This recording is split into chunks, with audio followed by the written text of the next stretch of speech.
of the weight loss jab is that it's making you feel very satiated. It's really slowing down your digestive function. So your body's actually taking a lot longer to break down the food that you have eaten. And therefore people are eating a lot smaller portions, sometimes skipping meals altogether, which is causing some other concerns, but it is resulting in then some really dramatic weight loss results. Now, of course, for some people, this is great because there are some people who are morbidly obese and all the sort of comorbidities that come with that. So, you know, diabetes, you know, heart disease, all those other things.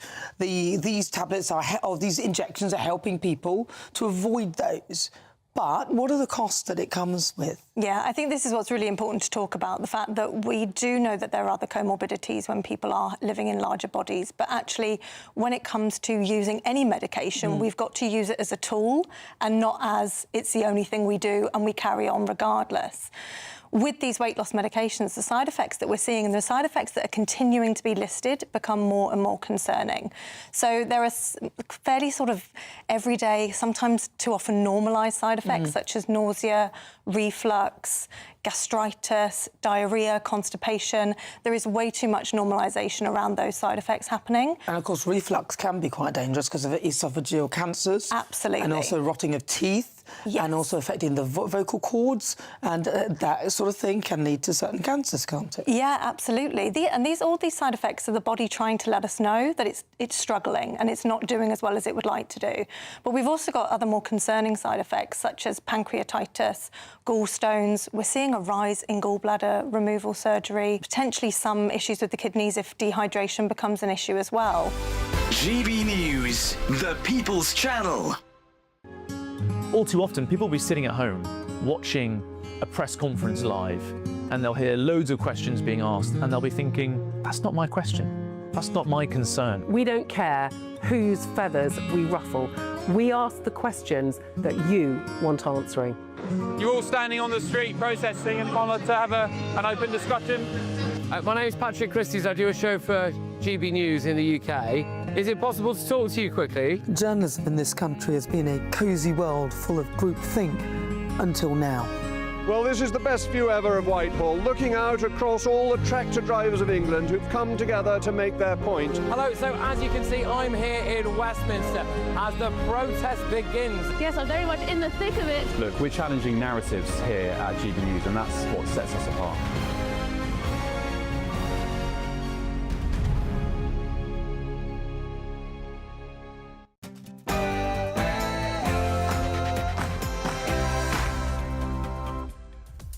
Good morning, it's, excuse me, 9:30 on Monday the 9th of February. We are live across the UK, Britain's Newsroom with Andrew Pearce and Miriam Cates. Well, we have some breaking news. This morning, Prince William and Princess Catherine have said that their thoughts remain focused on the victims of Jeffrey Epstein. Is this an unprecedented intervention, the first sign of them turning on Andrew, perhaps? Will the Prime Minister be able to regain control of his party? He's talking to his backbench MPs today after his Chief of Staff, Morgan McSweeney, resigns. The PM is held up with his top team behind me, working out what on earth to tell his own backbenchers to reassure them he's the man to lead the party in the coming days and weeks. But can he do it? We'll find out shortly. Nigel, myself, the other people in Reform are going to be setting out how are we going to prepare for government so that we can be something that is different and the British public can have more faith in us. While other parties are waiting in the wings, Reform UK's Robert Jenrick says that Nigel Farage is preparing to announce his shadow cabinet picks in a matter of days. Leaked secrets, newly released emails allegedly show shared confidential reports with Jeffrey Epstein when Prince Andrew was the UK's trade envoy. And the enemy within. Counter-terror police review Lua Lua TV in London, which is accused of being Iranian propaganda, a story that GB News exposed 2 months ago.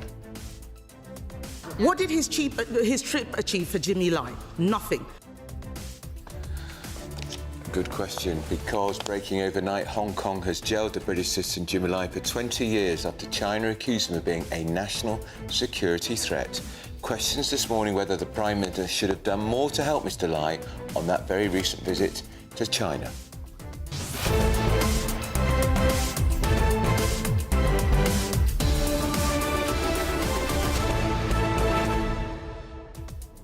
Well, that's pretty extraordinary, that statement coming out of Saudi Arabia, because the Prince of Wales and the Prince of Wales is there as the express wish of the government because of trade links with Saudi Arabia, and to interrupt that, if you like, to make a statement on the ongoing Epstein scandal is extraordinary. And we know what they're referring to, Prince Andrew. Absolutely, and it is significant because in some ways the story has moved on. He's been disgraced, he's been kicked out of Royal Lodge, he'll never ever come back. Anything approaching royal life. It's intriguing why they have chosen to intervene a few days later. There's been a lot of stuff, particularly in the newspapers, saying the silence of the royal family was becoming embarrassing because there are suggestions that Andrew Mountbatten Windsor benefited from trafficked young women who were being entertained in royal residences, Buckingham Palace, Royal Lodge. So did they not have to say something? What are William and Kate intervening? How's that going to change anything? I suppose if you think about it, at least I think Kate in particular, Princess of Wales, supports charities for harmed women, battered women, likewise Queen Camilla. Yeah. And we know, as we know from in Parliament, the fury with Labour women MPs over Mandelson because of how Epstein was all about exploiting women. So I thought it was known at the time, and they said nothing. But Prince Andrew, very prominent, famous figure around the world, his conduct has been far more damaging worldwide for the royal family than Peter Mandelson. But the more they bring attention to it, the worse the reputation will become. Anyway. We will know as ever what you think. Post your comments by visiting gbnews.com/your say. But first of all, we have your 60-second news update with Katie Bowen.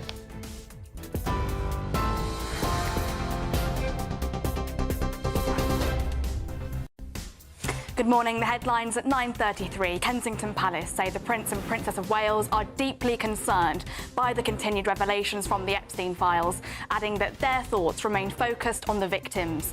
Their first public statement on the issue comes as files continue to expose the relationship between Andrew Mountbatten Windsor and the convicted paedophile Jeffrey Epstein. He's strenuously denied all wrongdoing. Sir Keir Starmer is set to address Labour MPs later today after his Chief of Staff, Morgan McSweeney, resigned. Mr McSweeney says he takes full responsibility for advising the Prime Minister to appoint Peter Mandelson as US Ambassador, despite being warned about the peer's ties to Jeffrey Epstein. Elsewhere, the Foreign Secretary has called for the release of Jimmy Lai on humanitarian grounds after the British pro-democracy activist was sentenced to 20 years in jail by a Hong Kong court. The Met Office has issued a weather warning for heavy rain, with the forecast potentially leading to widespread flooding and travel disruption. And Stan Ford, a veteran who survived the D-Day landings, has died at the age of 100. Mr Ford, who was from Bath, suffered life-changing injuries while he was aboard HMS Fratton as it was sunk off the Normandy coast on the 18th of August 1944. Those are the headlines for now. More news at the top of the hour. Tune into GB News Radio wherever you are. Online, on DAB Digital Radio, on TuneIn, on Radio Player, on Nation Player and on your smart speaker. Just say, play GB News.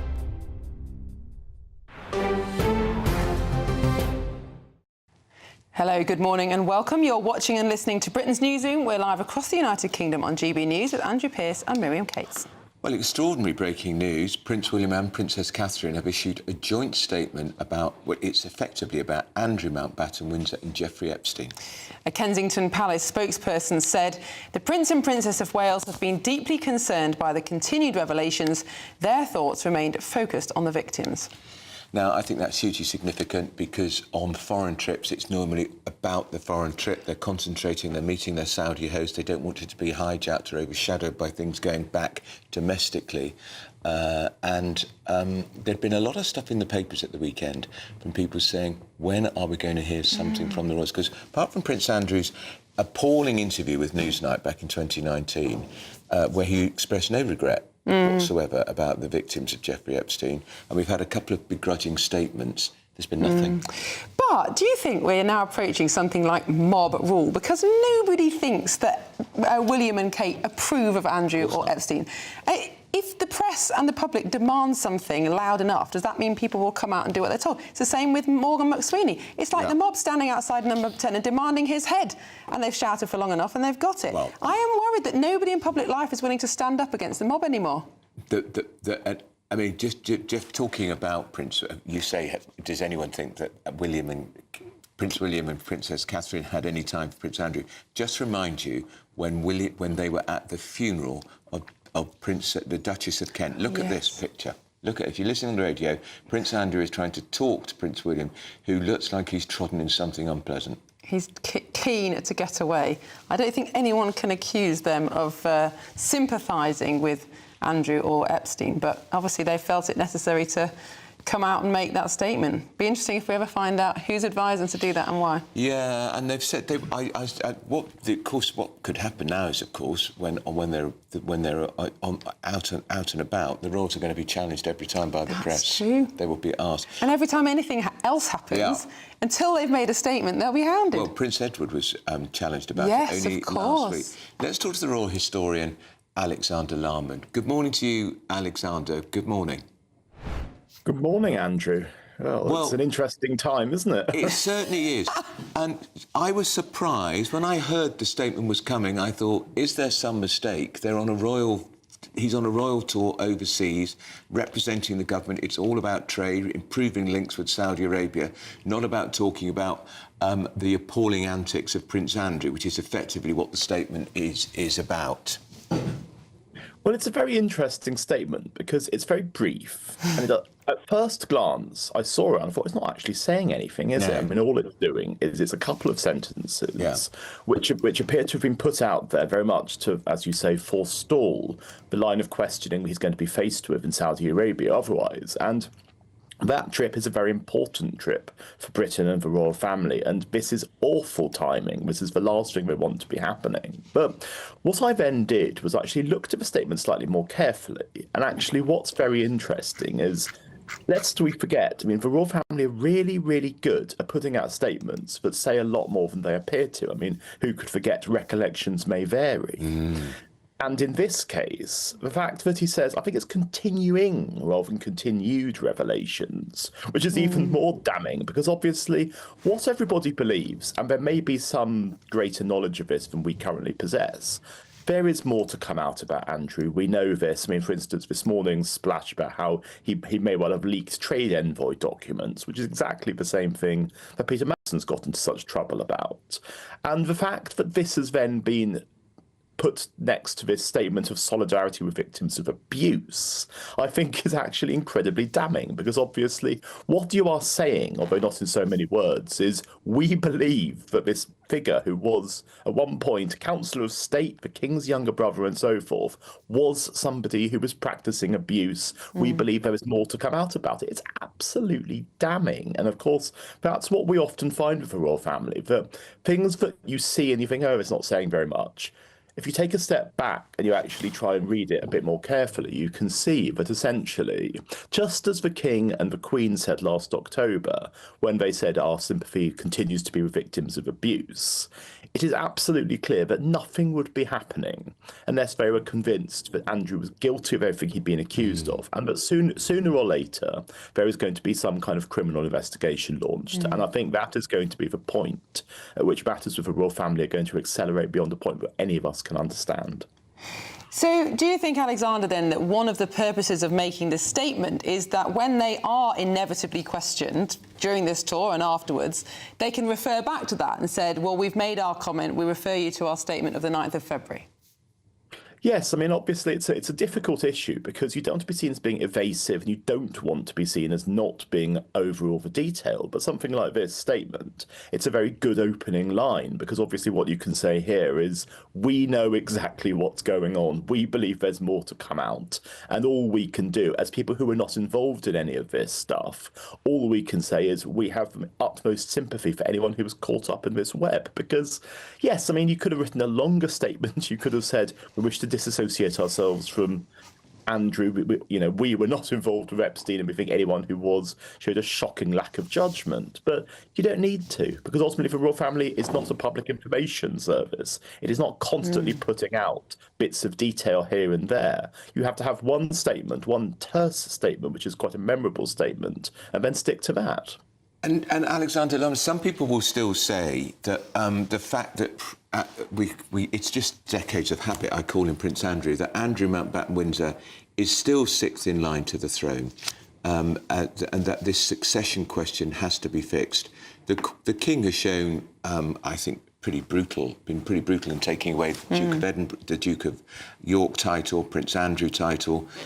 Does he have to go further? And the reason I ask that is because there will be a lot of pressure in Parliament for something like that to happen. And wouldn't it be better if the King were to do it rather than Parliament vote to do it? Oh, absolutely. I mean, I think at this point that Andrew doesn't have a leg to stand on, and I think that excuse me, what he has to do, the King has to do, is to make sure that Andrew has absolutely no grounds for having any role in public life. So that if by some freak accident every single other member of the royal family was to be wiped out, that he would never have this bizarre situation of becoming king. Because, I mean, if you think things are bad now, they'd be about 1 billion times worse if that ever came to pass. So, no. Look, the King has shown leadership, and I think he hasn't been given enough credit for the leadership he's shown, because people have said, can't he do more? Can't he send him back into private life? Can't he, put him on a council estate? Somebody think, yeah, but if Andrew was living, like in 2 towns for Queen and I, on a council estate, it would be the taxpayer paying for him. Paying for his home, paying for his benefits. It's far better from our perspective that he's living in obscurity in Sandringham, being entirely paid for by his brother out of his private purse, and with the ever-present likelihood that the police will be coming calling sooner or later, because it seems as if the sheer number of things he's being accused of. There have been people, rather extraordinarily, who are saying that if he was sleeping with a 26-year-old trafficked Russian girl, that's not actually a crime because he didn't know she was trafficked. You think, yeah, pull the other one. So I think there is eventually going to come a point at which somebody comes forward and says he has committed a crime in plain sight. And maybe it's going to be these trade envoy documents, because that looks very similar to what Peter Mandelson's been accused of doing. And obviously using a privileged position like this in order to leak information that Epstein was presumably using for his own financial benefit. I mean, that is a crime pure and simple. And so if that's the thing that brings him down, then we'll see exactly how that pans out. All right. Alexander Larman, thank you so much. That's the royal historian, Alexander Larman. I was brought up on a very nice council estate. What would they at my Walcott have done to deserve Prince Andrew, frankly? Well, maybe he could have got involved in Neighbourhood Watch. Yeah. You needed a bit of Neighbourhood Watch, because there was a bit of there were a few scallies on that estate, I can tell you, who used to... yeah, anyway. I wasn't one of them. I wasn't one of them, people. I'm sure you weren't. Very well brought up. Still ahead. Counter-terror police are reviewing Iran propaganda channel operating in London. We'll tell you why and how they got a licence to broadcast TV.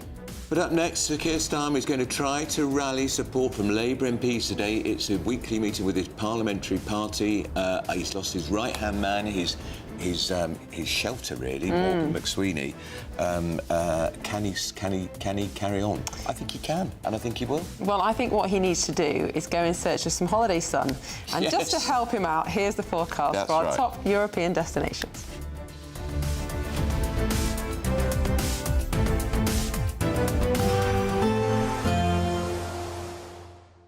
Can't wait to get in that sea. Lovely and warm. Just like the feeling of having great travel insurance. All Clear Travel Insurance sponsors GB News Travel Destinations Forecast.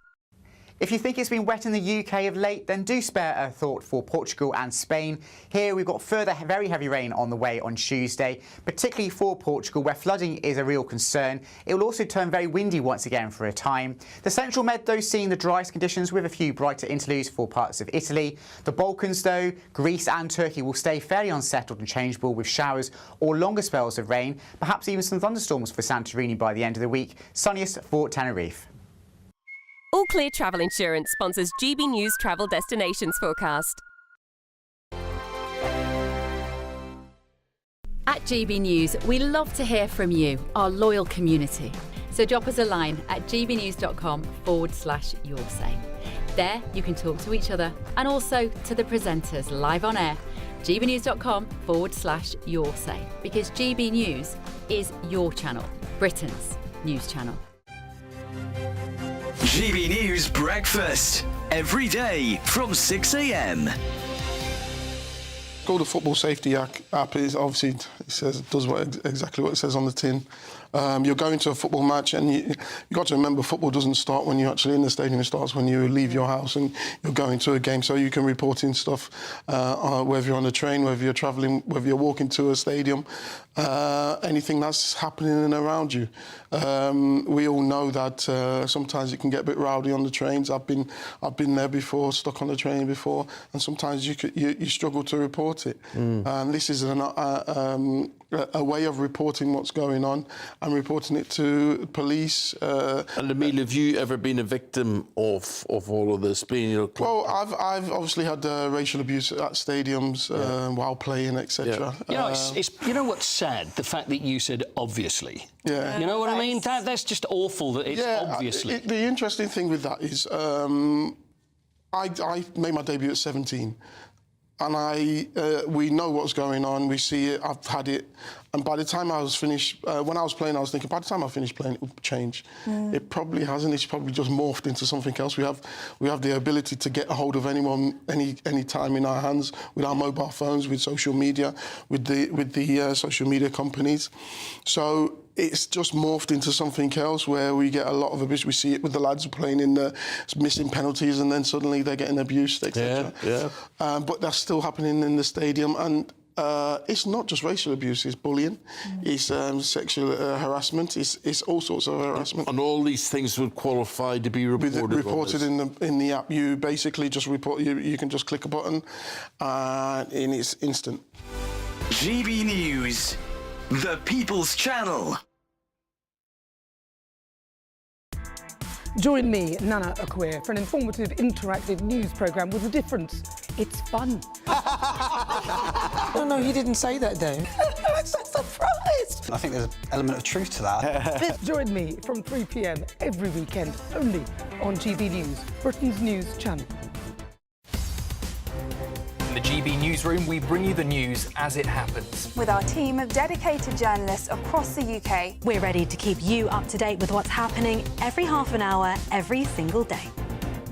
Bulletins here on GB News. The People's Channel. Britain's news channel.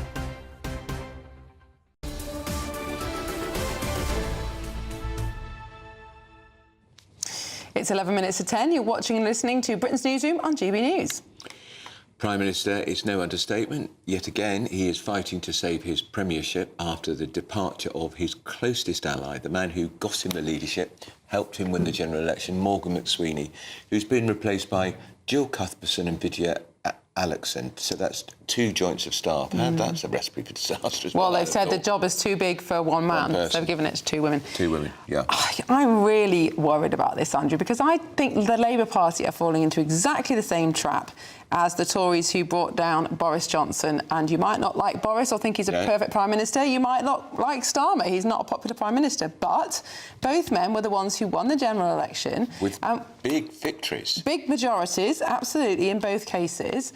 And they should be careful what they wish for, because who are they going to replace him with? Either someone, a centrist, who's going to not want to tax and spend and is going to fall out with the MPs again, or someone on the left who's going to tax and spend massively, crash the economy and precipitate a general election. Is that what they want? And I think it's still the most likely next Labour Prime Minister is Angela Rayner. Quite possibly. She seems to be getting ready. And I'm not sure she has the skills, I'm going to put it very diplomatically, to do that. Can you? All the markets want is stability. And there is an argument saying, why should we care so much about what the markets want? Well, because we are so heavily indebted, we're borrowing so much money every day, that if the markets won't lend to us at a reasonable rate, our economy is cooked.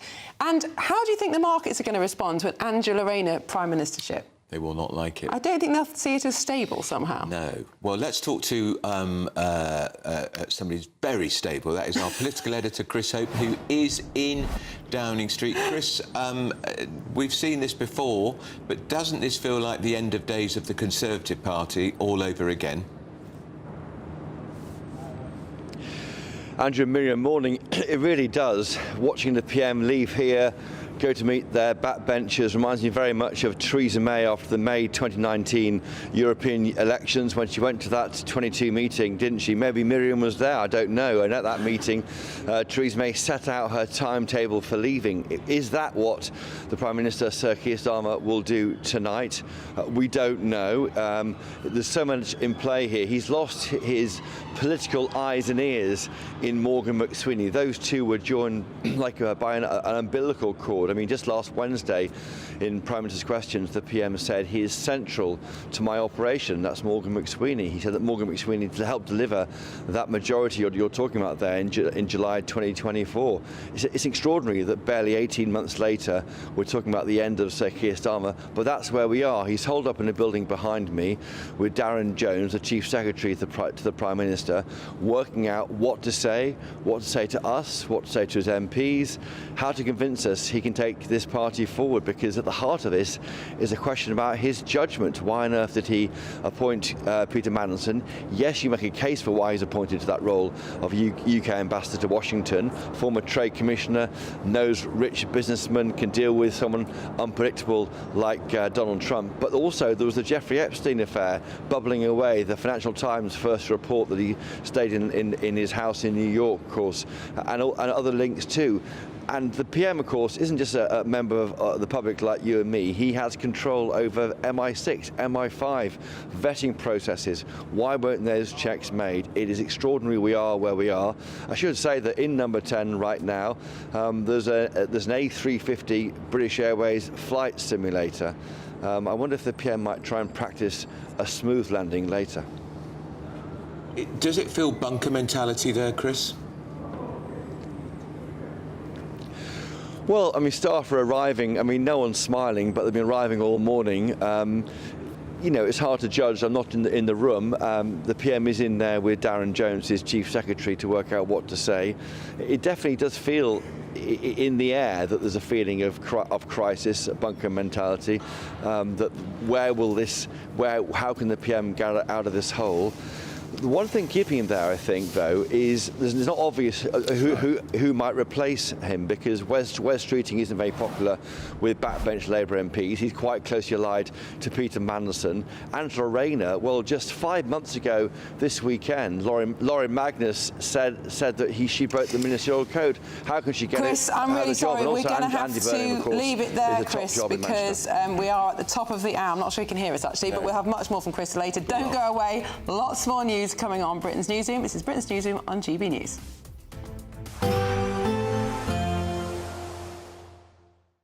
Expect warm spells with the odd rude interruption.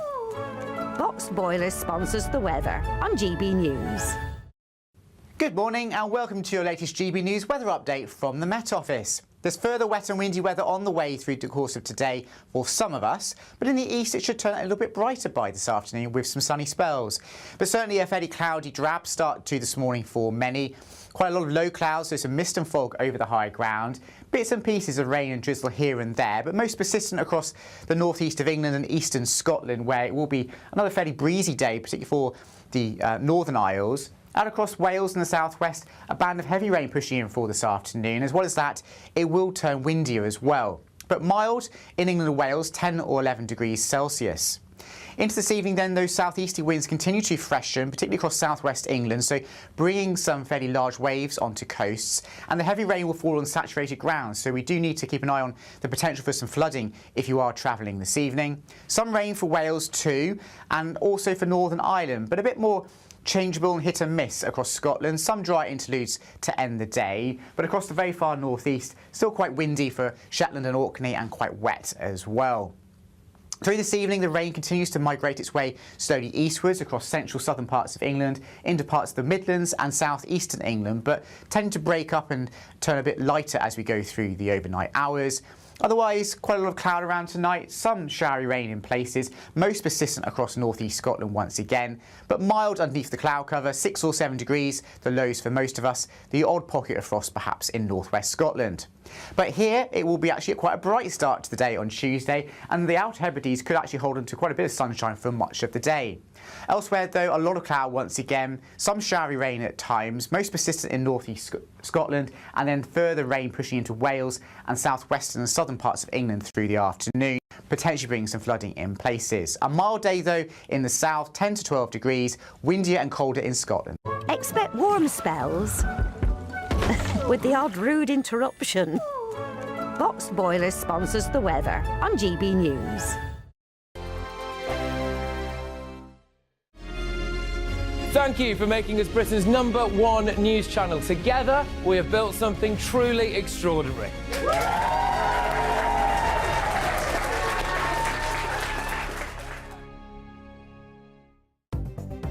Good morning. This is the latest AI travel news from GBnews.com.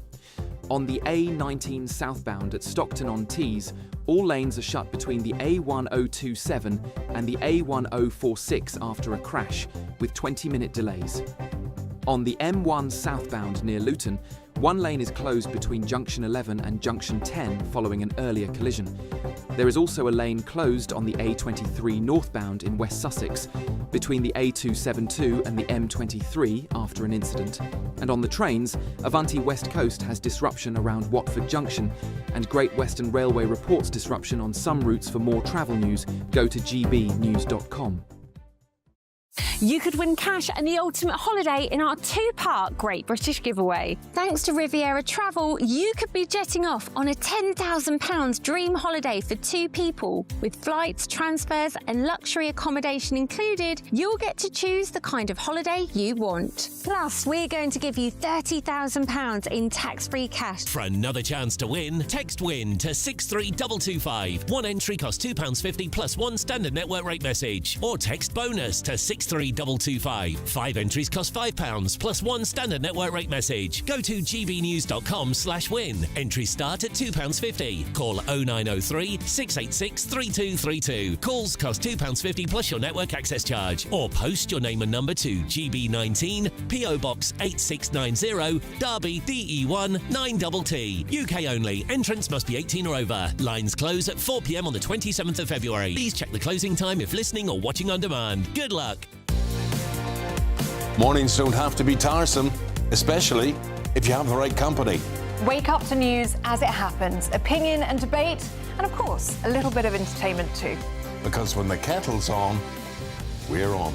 That's Breakfast on GB News, a show worth waking up for. Every morning from 6 a.m. Only on the People's Channel, Britain's news channel. We'll spread the news, you spread the word. From the school run to the home run, watch a new show for all of Britain. He can say whatever he wants. A straight-talking show where all voices are heard. And, you know, when are we going to stop talking about smashing the gangs and actually do it? With the stories that matter from every part of our country. There's a bit of a crash landing there for your Chancellor. Bold, fearless and standing up for you. That's me, Martin Daubney, 3 p.m. till 6 p.m, weekdays, here only on GB News. The People's Channel, Britain's news channel.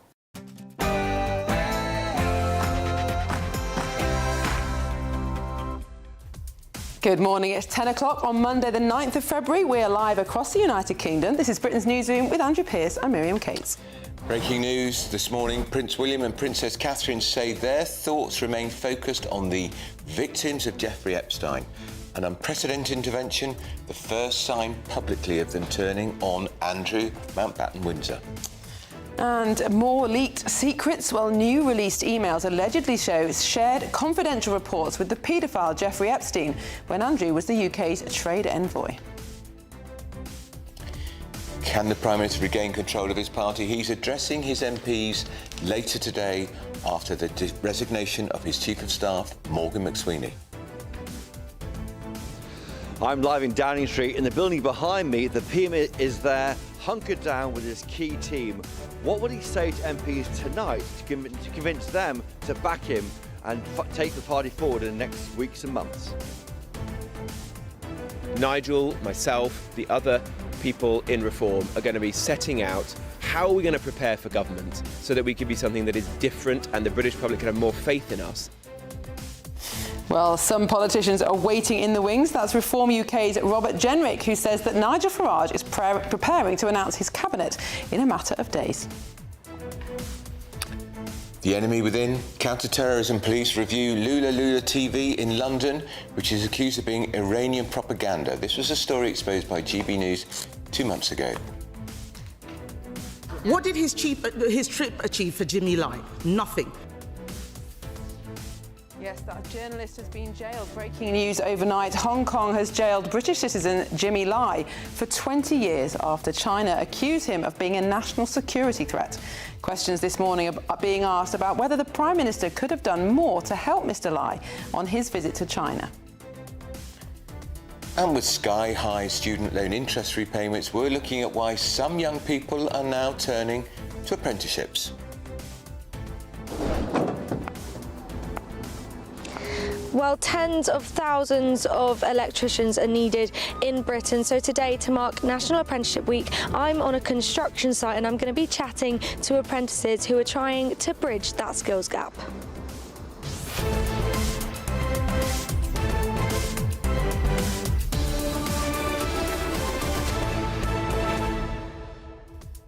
A few minutes ago, Andrew, we got the opinion of Alexander Larman, who's a royal commentator, and I thought his analysis of the statement by the Prince and Princess of Wales was very interesting. He was saying that although it was short, it was full of meaning. Yeah, because it may have just looked bland, but he made the point where it referred to ongoing, the issue of ongoing abuse. They know that there's going to be more flack directed at Andrew Mountbatten Windsor, and they're getting their statement in first because the pressure will grow on the royal family to do even more, perhaps, to disassociate with Andrew. I mean, difficult to know what more they can do. Absolutely. Well, Alexander Larman did raise the prospect of potentially a criminal investigation, depending on what else is revealed. And I think, are there about 3 million pages in these Epstein files? It's a huge amount. It's going to take weeks or months for journalists to analyse everything. Of course, there's going to be more to come out about everybody involved. And you have to remember, of course, while he's no longer Prince Andrew, while he's no longer the Duke of York, he is still 6th in line to the throne. And I do wonder now if the King will do something preemptively on that to stop Parliament doing it, because Parliament would make a meal of it. It'd be days of debate, more embarrassment for the royal family. And it would take up much-needed parliamentary time, whereas if the King can do it without that, it would be sensible. Well, we'd love to know what you think about this story and all the other breaking news we're covering today. Send your views, post your comments to gbnews.com/your say. But first, here's the news with Katie Bowen.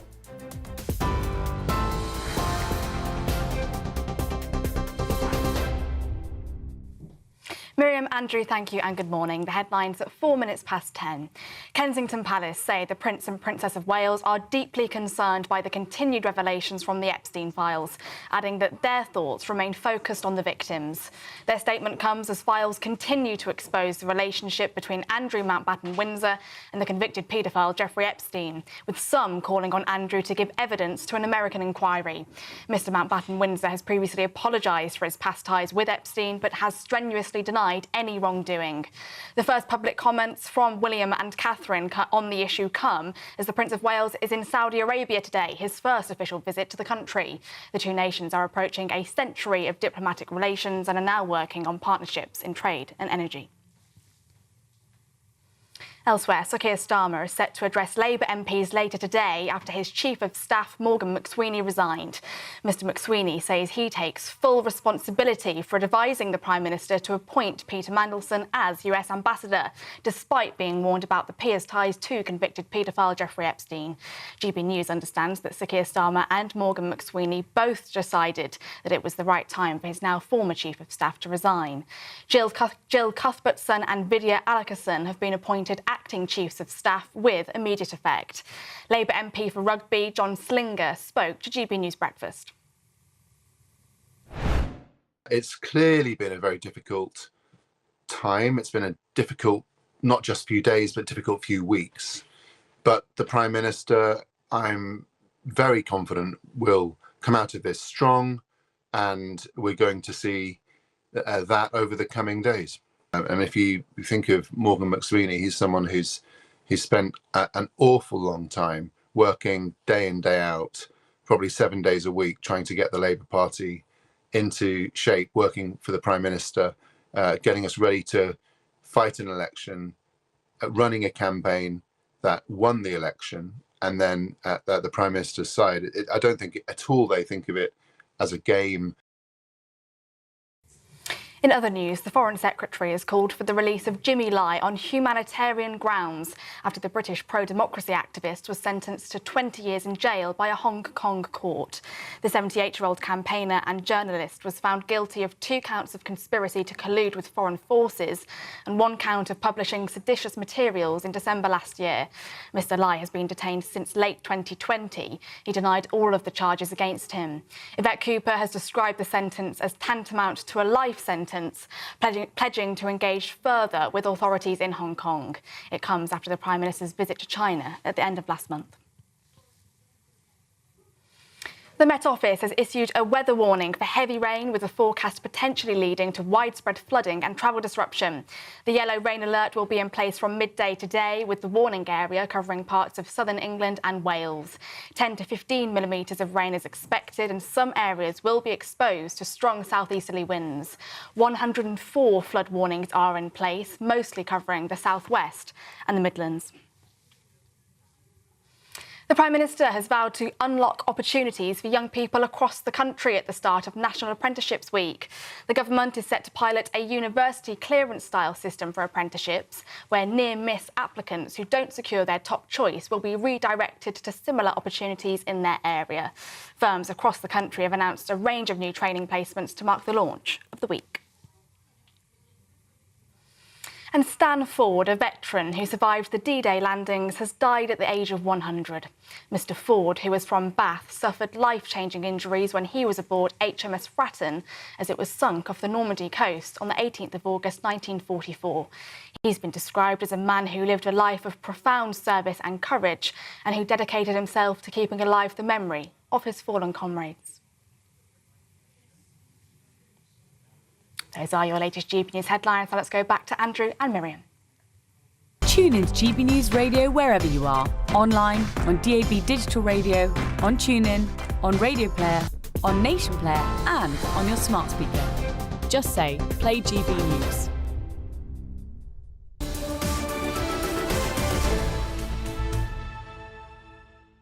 Hello and welcome. You're watching and listening to Britain's Newsroom. We're live across the United Kingdom on GB News with Andrew Pearce and Miriam Cates.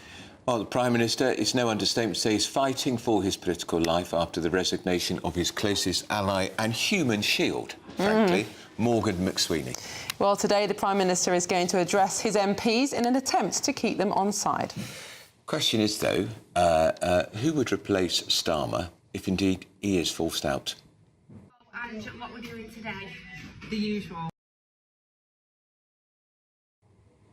Well, that's his former Deputy Prime Minister, Angela Rayner, yesterday, getting a haircut. Do you think she's having a bit of a makeover, ready to take on the challenge of standing to replace Starmer? Without a doubt. The timing of that release, extraordinary. Makeover, new look for the Labour Party, boom, get it. It's extraordinary, isn't it? She does have a slight issue, which is an ongoing tax investigation, but rumours are she's trying to speed that up. She was forced out last year because she hadn't paid £40,000 stamp duty on the purchase of that flat in Hove, the seaside flat. She says she took all the correct advice. The ministerial advisor on standards didn't agree. That is subject to an investigation by HMRC. Now, if the HMRC say she didn't pay it inadvertently, with one leap, she's free. As long as she pays the money owed, then it's an innocent mistake and she's free to stand. But we don't know how long exactly that will take. But I still think Labour MPs do not know what they're doing here because, of course, they're looking at the polls, and part of the problem is at the moment that we do have polls on a daily basis. And I remember this from when I was in Parliament, MPs constantly panicking over the polls. Because when they're panicking about the polls, they're panicking about their job. Well, exactly. But it doesn't necessarily follow that changing leader is going to result in a boost in the polls. No. Well, it didn't do the Tories any good, did it? No, it didn't. I mean, they got rid of Theresa May, they got... Boris then won an election, then they got rid of Boris, then they got Liz Truss. That went well. Yeah. And then Rishi Sunak, who was just... It was over by the time he got in. And Rishi, a little bit like Keir Starmer, very hard-working, thought that being decent and diligent was enough, but not particularly talented at politics. Well, he didn't have a strategy. No particular strategy, and it didn't end well because the rot sets in when you get rid of the first leader who's won the election, in my opinion. Well, joining us now with some more insight from Downing Street is our GB News political editor, Chris Hope. Chris, thank you for joining us again. Who knows what's going through Sir Keir Starmer's mind at the moment, but do you think if he was resolved to, he could ride this out? I think he could ride this out if he can try and say that it's Morgan McSweeney who approved the idea of Peter Mandelson going forward, and it was his idea, and almost pushing Morgan McSweeney off the ledge rather than saying it wasn't me. But I'm not sure that's in Keir Starmer's nature. I mean, he's not very political, and that would be the political response to Morgan McSweeney's resignation yesterday. I'm not sure that's where he is as an individual. I think back to the speech in Hastings on Thursday when I was there for GB News. I started to hear Keir Starmer talk about that mandate he got from the British people back in July 2024, the 160 majority, the huge numbers of people who voted Labour, and increasingly, and we saw that, didn't we, with Boris Johnson in the past and others who win these big landslides, they kind of think, I owe it to those people to stay in post, and that's why I think he will try and hang on. And even in the days of Theresa May, when she lost that no confidence vote in December, when she won it in 2018, December, and then of course she quit after the May European Union elections, which was wiped the floor with the Brexit Party by Nigel Farage. I think that's kind of where we are. It feels like it's the beginning of what could be a long goodbye for Sir Keir Starmer, but I don't think he's going to go tonight. But it is certainly the biggest crisis he's faced, and extraordinary, frankly. 18 months ago, he came back with that huge majority. He was planning. He has told me when I interviewed him in South Africa before Christmas at the G20. He said then he's planning for a 10-year term. He'll be in post until 2034. He told GB News. That hasn't happened, but he is kept there, I think, also by the lack of an obvious replacement for him who can get the job. Keep us up to date because it's a fast-moving story, this. Chris Hope, who's our political editor in Downing Street. We're going to talk now to Calvin Bailey, who is the Labour MP for Leighton and Wanstead. Mr Bailey, good morning. Good morning. Are you gazing worriedly at the polls every day? Because I think that's what's happened with a lot of your colleagues who appear to want the Prime Minister out. Well, thanks very much. And I agree with a lot of what you were both saying just a few moments ago. I think that's part of the problem, is that we've got a lot of people that are fixating on the polls daily and have perhaps lost sight of the task that's in front of us. We were all elected on a manifesto. And the Prime Minister was given a mandate to do that work. And we all said that we would put country first. And in doing so, we should be committing ourselves to putting the country first and getting that work done. Mr Bailey, how many of your colleagues do you think agree with you? We've heard quotes from a number of MPs in the papers today, urgently asking Starmer to set down, baying for his blood, suggesting other people would be better. But are they in the tiny minority, or is there some significant unrest now? Well, I think it would be wrong to say that it's a tiny minority, but the problem with politics is that we tend to pay attention to the vocal minority, don't we?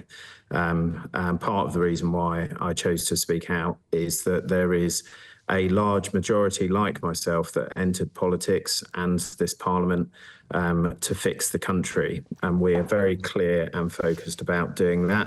I think it was the events of last week are extremely upsetting and distressing because we had been for a long time looking past issues which impacted a whole load of young women that had been abused by Epstein, and that issue hadn't been discussed adequately. And it's also deeply distressing that someone that was associated with the Labour Party had such a strong association with them. But to quote Angela Rayner's view of her position, the Prime Minister took all the correct advice, so to speak, that was offered to him.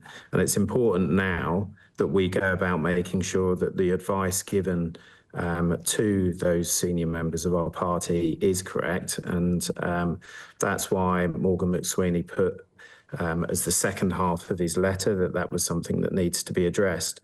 But above all, once we're through this, we have to ask ourselves how we are going to be go about doing what's best for the country and not for the party. I hesitate to get drawn into process here, Mr. Bailey, but it does seem that Downing Street, the operation of Downing Street, is it's like the Wild West. You've had endless communication chiefs. You're now on your third or fourth chief of staff. Something's not right in there, and I wonder if the problem is the man at the top. Well, I think change was our manifesto pledge, right? But changing how an organisation or the back office of Number 10 is completely irrelevant to the general public. And there is a lot of people within our party at the moment that are using that as an opportunity to unseat someone that they haven't fundamentally have absolute agreement with. So it's important for us to look long, and that is to remind ourselves of the work that we have got to do. It's worth noting that it's deeply upsetting last week that we announced or published a national cancer plan, and that was completely overlooked by the issues which happened here. As we walk into this week, there are some very important announcements that we have about transforming the lives of young people through apprenticeships. And we have completely not touched on the malign activity that Russia has been conducting across the Italian Olympics. These things are all critical to our nation, and we should be focused upon these things and not worrying about what is internecine party politics. However we've got here, it's important that we steady the ship. We remind ourselves of what we have been tasked and mandated to do by the public, and stop being so introspective as a party. Well, what you're saying, Mr. Bailey, is full of common sense and about putting the electorate first. And I'm sure a lot of our viewers would agree with that sentiment, even if they didn't vote for your party at the last election. But I think the problem we've got is that although the Mandelson scandal might be the proximate cause of Keir Starmer's downfall if he doesn't stay, actually the reason he's become unstable, perhaps, is because of all the U-turns he's had to make. And the reason for that is because Labour backbenchers have chosen not to support some of the things that Keir Starmer and Rachel Reeves have tried to do to steady the economy. So what message are you taking to your colleagues, whether or not Starmer goes, to make sure that they are voting for things or supporting things that are in the national interest and not looking only at the polls and their chances at the next election? Well, I'd echo exactly what you've just said. It's important for us to remember that we have to look long. We have to look at the deep problems that this country is facing, and we have to. And the way of us fixing those things is by putting all of our effort into the mandate that's in front of us. And I think it's really important that we understand that, regardless of what our internal politics are. The party is a broad church. It perhaps hasn't always been as cohesive as it can be, and now is a time for us to be so, because part of the reason why we ended up in the way that we had, that the nation has ended up the way that we have, is that the Conservative Party spent a lot of time introspectively trying to address problems such as Brexit and then immigration. And those backlogs are things that we now have to fix. And the only way of us fixing them is by putting our shoulder to the wheel and delivering the mandate that we were elected on, which is the manifesto. And I'm not saying that Number 10 operation has worked entirely in the way. I'm not saying that it isn't without its problems. And I'm really glad to see Vidya and Jill appointed. I hope that brings about some change and a bit more of a collegiate approach. But we were put here to do what's right by the party. And even if that means that things change, if we are here for our country, we must do what is right for the people of the country, and we believe that was our manifesto. Nothing has changed. No one is proposing changes otherwise. They're just assuming that, that a figurehead change will all of a sudden adjust our poll position, and that will be a falsity that we will see should that play out. So I hope that we don't allow it to do so. All right, Calvin, that's Calvin Bailey, the Labour MP for Leighton and Wanstead. Thank you so much for joining us. Ending that conversation, I didn't think on a very upbeat note. No. Hopes that doesn't work But out. in my opinion, a very sensible. Yeah. Very sensible. We are, of course, in Downing Street all day. Our political editor, Chris Hope, is there. We were watching the comings and the goings. And, of course, remember, Keir Starmer later will speak to his parliamentary colleagues. It'll be a private meeting, but it'll be conducted in one of the committee rooms in the Commons corridor, and every journalist worth his salt will have his ear or her ear stuck to the door. So we'll have a pretty good idea about who says what. But more importantly, the reaction to the Prime Minister. Will it be muted? Or will it be enthusiastic? Well, he was planning to address the nation today. That was being billed last night. That's now being withdrawn. Whether or not that's significant in itself, who knows? Well, it's time now for our Great British Giveaway. Your chance to get summer sorted with a luxury £10,000 holiday for two and £30,000 in tax-free cash. Here are all the details you need.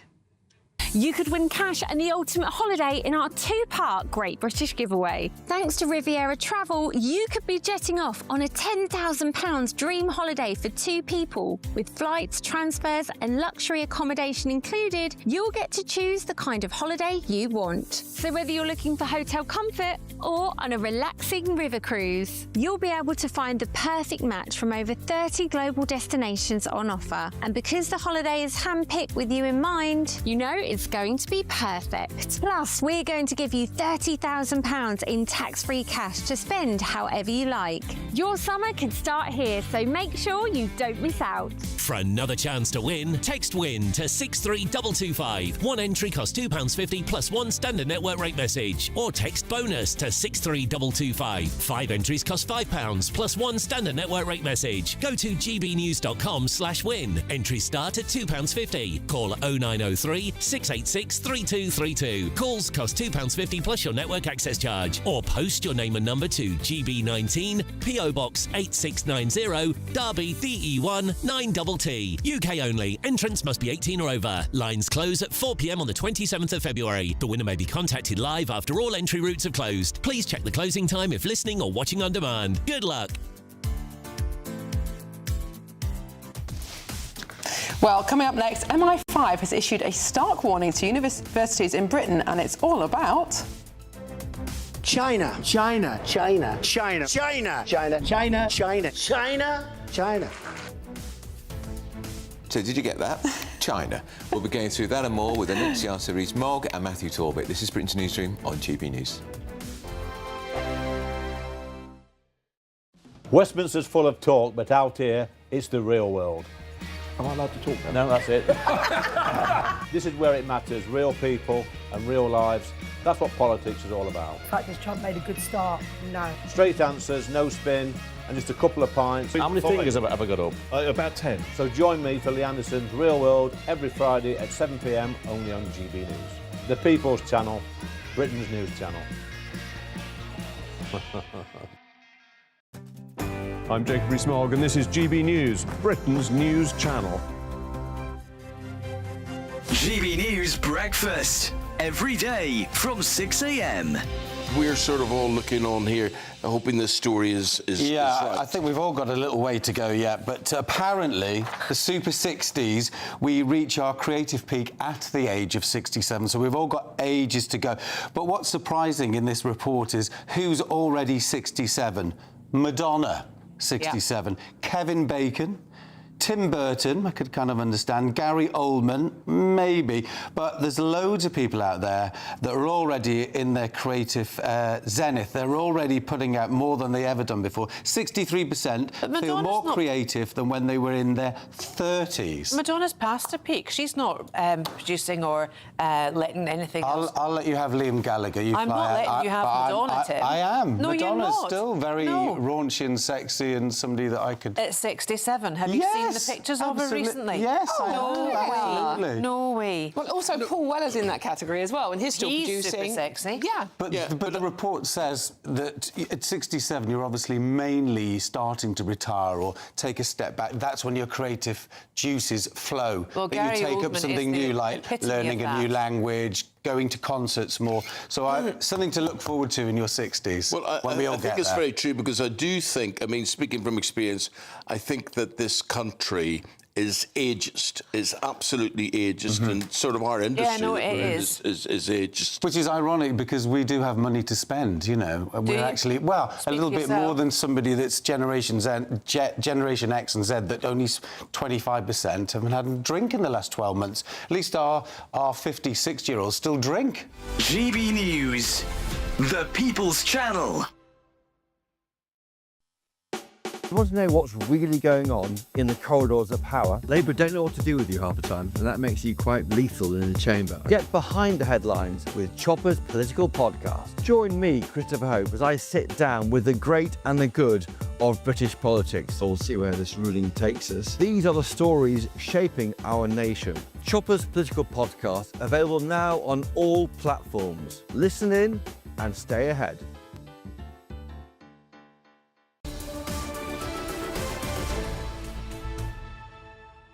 It's a mill. 10:27, Britain's Newsroom with Andrew and Miriam. We've got the panel here, Annuncia Rathamute-Mogg, and the former Labour advisor and former Labour Party member, Matthew Talbot. You should stick around with that Labour Party, because you might be having a vote in the Labour leadership contest rather soon. Well, it doesn't matter. I think I can't say I'm jumping for joy at any of the potential runners and riders. I think you're talking as if there definitely will be a chat. He's going to go. Yeah, it's you know, when not if, really. I think, and they will either, he may well go the end of the week. I think that he could well go after Denton and Gorton, assuming we lose there, or he could hobble on till May. But either way, I can't see it going any further than that. The pressure will be too much. The electoral results will be horrific, really, to put it bluntly. And, you know, where else do you go? How does he turn it around? Historically, all these poll numbers say you never turn this sort of stuff round. It's real low stuff. Well, you may never turn it around, but isn't the honourable thing to do to stick it out and wait till the next election? He's the only person in the Labour Party who's got a mandate. That would be the argument for that. But his situation is completely untenable. He doesn't have the confidence of his backbenchers, that he has lost votes already before this scandal broke. He's having cabinet ministers openly briefing that he's got to go. He's got a chancellor who can't even be trusted to give her own spring budget because she might crash the markets. The whole situation is one where trust has been gone, and as Matthew's just said, you can't just get it back like that. Something has got to drastically change. And he's also just got to take responsibility. Fine, Morgan McSweeney gave him advice. He took it. He decided that it was Mandelson he should appoint. But who comes next? If they have somebody from the centre, there'll be the same arguments with backbenchers. If they have someone from the left, the markets will lose confidence. There'll be an economic crash. We'll have a general election. Yeah, it annoys me this, though, because the markets are there to be managed, not to be... Well, this is Burnham speaking. They were in the day when we weren't up to our neck in debt and dependent daily on interest rates for the amount of money we can borrow because of the huge deficit. That's not the case anymore. You can't just ride out the markets. If they decide to stop lending to us, we are stuffed.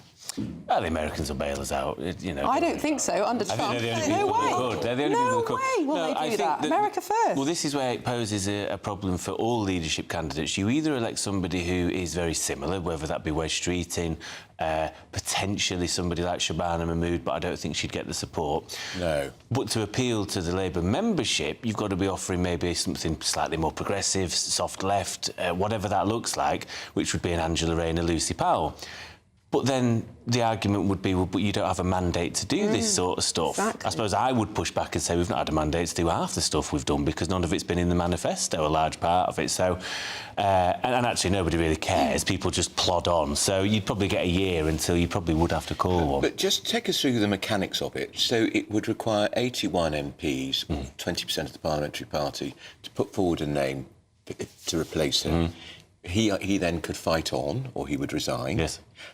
And then how long does it take, because you've got to have a vote of MPs, the trade unionists, the wider membership, hustings. Well, you know the problem. We've never done this before. No. So I don't know is the truth, Andrew. I think you could either drag this out or you would make it as short as possible. I think shorter would be better purely because you're in government. You don't want to have a whole... I mean, the Tories did a whole summer of debating with themselves, and I don't think that's good for anybody, let alone the country. You need 81 MPs, and people will know it's coming because the form tends to have to come from the whips. It's an official form, because we looked many moons ago at trying to get rid of Keir in opposition, and we were told, no, you can't just give us a piece of paper. You've got to have an official form, so you need someone in the whip's office to give it you on the sly. So then they know. And yeah, they'll let Number 10 know, and they may deal with you accordingly. So all drama and ridiculousness, really. Annunziata, do you think Labour MPs should be taking note of what happened to the Conservative Party after Boris was defenestrated? Well, I certainly think that Keir Starmer should be taking note of what happened to Boris Johnson after he got rid of Dominic Cummings and to Liz Truss after she got rid of Kwasi Kwarteng. That trying to blame... I remember Theresa May got rid of her special advisers too. And Nick we Timothy no longer and have Theresa May, though there were many reasons for that. Yeah. But I think the precedent is there, that blaming your inferiors does not absolve you of blame. And the runners and riders, I mean, they're already out there campaigning. And having their hair done. And having their hair done, very nicely too. But the person we've heard very little from is Ed Miliband, who I have no doubt is the dark horse waiting to come into the fray when things get particularly the net bad. zero fanatic. Yeah. Don't worry about it. On that note... Don't worry about it. Why don't we need to worry about it? Because he won't run. He won't run. Because he was too bruised by how badly he lost. He will be the kingmaker and would like to be Chancellor. Oh, that's terrifying. Oh, yes. You said don't worry about it. Now I'm even more worried. Ed Miliband as Chancellor. Oh, well. Terrible. I'm speechless. But yes. We'll have you back in an hour. Thank you so much to our panel. But first of all, we've got your 60-second news update with Katie Bowen.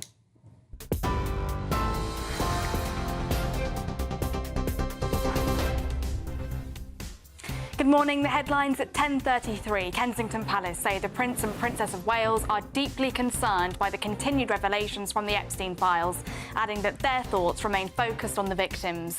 Their first public statement on the issue comes as files continue to expose the relationship between Andrew Mountbatten Windsor and the convicted paedophile Jeffrey Epstein. He strenuously denied all wrongdoing. Sir Keir Starmer is set to address Labour MPs later today after his Chief of Staff, Morgan McSweeney, resigned. Mr McSweeney says he takes full responsibility for advising the Prime Minister to appoint Peter Mandelson as US Ambassador, despite being warned about the peer's ties to Jeffrey Epstein. Elsewhere, the Foreign Secretary has called for the release of Jimmy Lai on humanitarian grounds after the British pro-democracy activist was sentenced to 20 years in jail by a Hong Kong court. The Met Office has issued a weather warning for heavy rain, with the forecast potentially leading to widespread flooding and travel disruption. And Stan Ford, a veteran who survived the D-Day landings, has died at the age of 100. Mr Ford, who was from Bath, suffered life-changing injuries when he was aboard HMS Fratton as it was sunk off the Normandy coast on the 18th of August 1944. Those are the headlines for now. More news at the top of the hour. Take the GB News family with you on any device. As long as you have an internet connection, tune into GB News anywhere on the planet or beyond.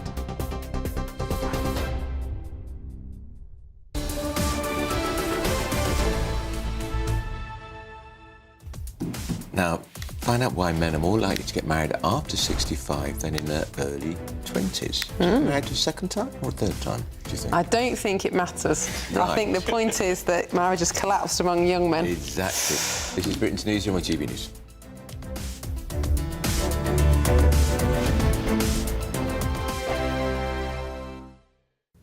Good morning and welcome to your latest GB News weather update from the Met Office. There's further wet and windy weather on the way through the course of today for some of us, but in the east it should turn a little bit brighter by this afternoon with some sunny spells.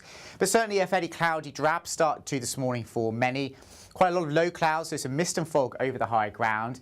Bits and pieces of rain and drizzle here and there, but most persistent across the northeast of England and eastern Scotland, where it will be another fairly breezy day, particularly for the Northern Isles. Out across Wales and the southwest, a band of heavy rain pushing in for this afternoon. As well as that, it will turn windier as well. But mild in England and Wales, 10 or 11 degrees Celsius. Into this evening then, those southeasterly winds continue to freshen, particularly across southwest England, so bringing some fairly large waves onto coasts. And the heavy rain will fall on saturated ground, so we do need to keep an eye on the potential for some flooding if you are travelling this evening. Some rain for Wales too, and also for Northern Ireland, but a bit more changeable and hit and miss across Scotland. Some dry interludes to end the day, but across the very far northeast, still quite windy for Shetland and Orkney and quite wet as well. Through this evening, the rain continues to migrate its way slowly eastwards across central southern parts of England, into parts of the Midlands and southeastern England, but tend to break up and turn a bit lighter as we go through the overnight hours. Otherwise, quite a lot of cloud around tonight, some showery rain in places, most persistent across northeast Scotland once again, but mild underneath the cloud cover, 6 or 7 degrees, the lows for most of us, the odd pocket of frost perhaps in northwest Scotland. But here, it will be actually quite a bright start to the day on Tuesday, and the Outer Hebrides could actually hold on to quite a bit of sunshine for much of the day. Elsewhere, though, a lot of cloud once again, some showery rain at times, most persistent in northeast Scotland, and then further rain pushing into Wales and southwestern and southern parts of England through the afternoon, potentially bringing some flooding in places. A mild day, though, in the south, 10 to 12 degrees, windier and colder in Scotland. Thank you, Britain, for the thousands of you who are becoming friends of GB News every week. You're not only watching and listening to our programmes, you're becoming part of them too.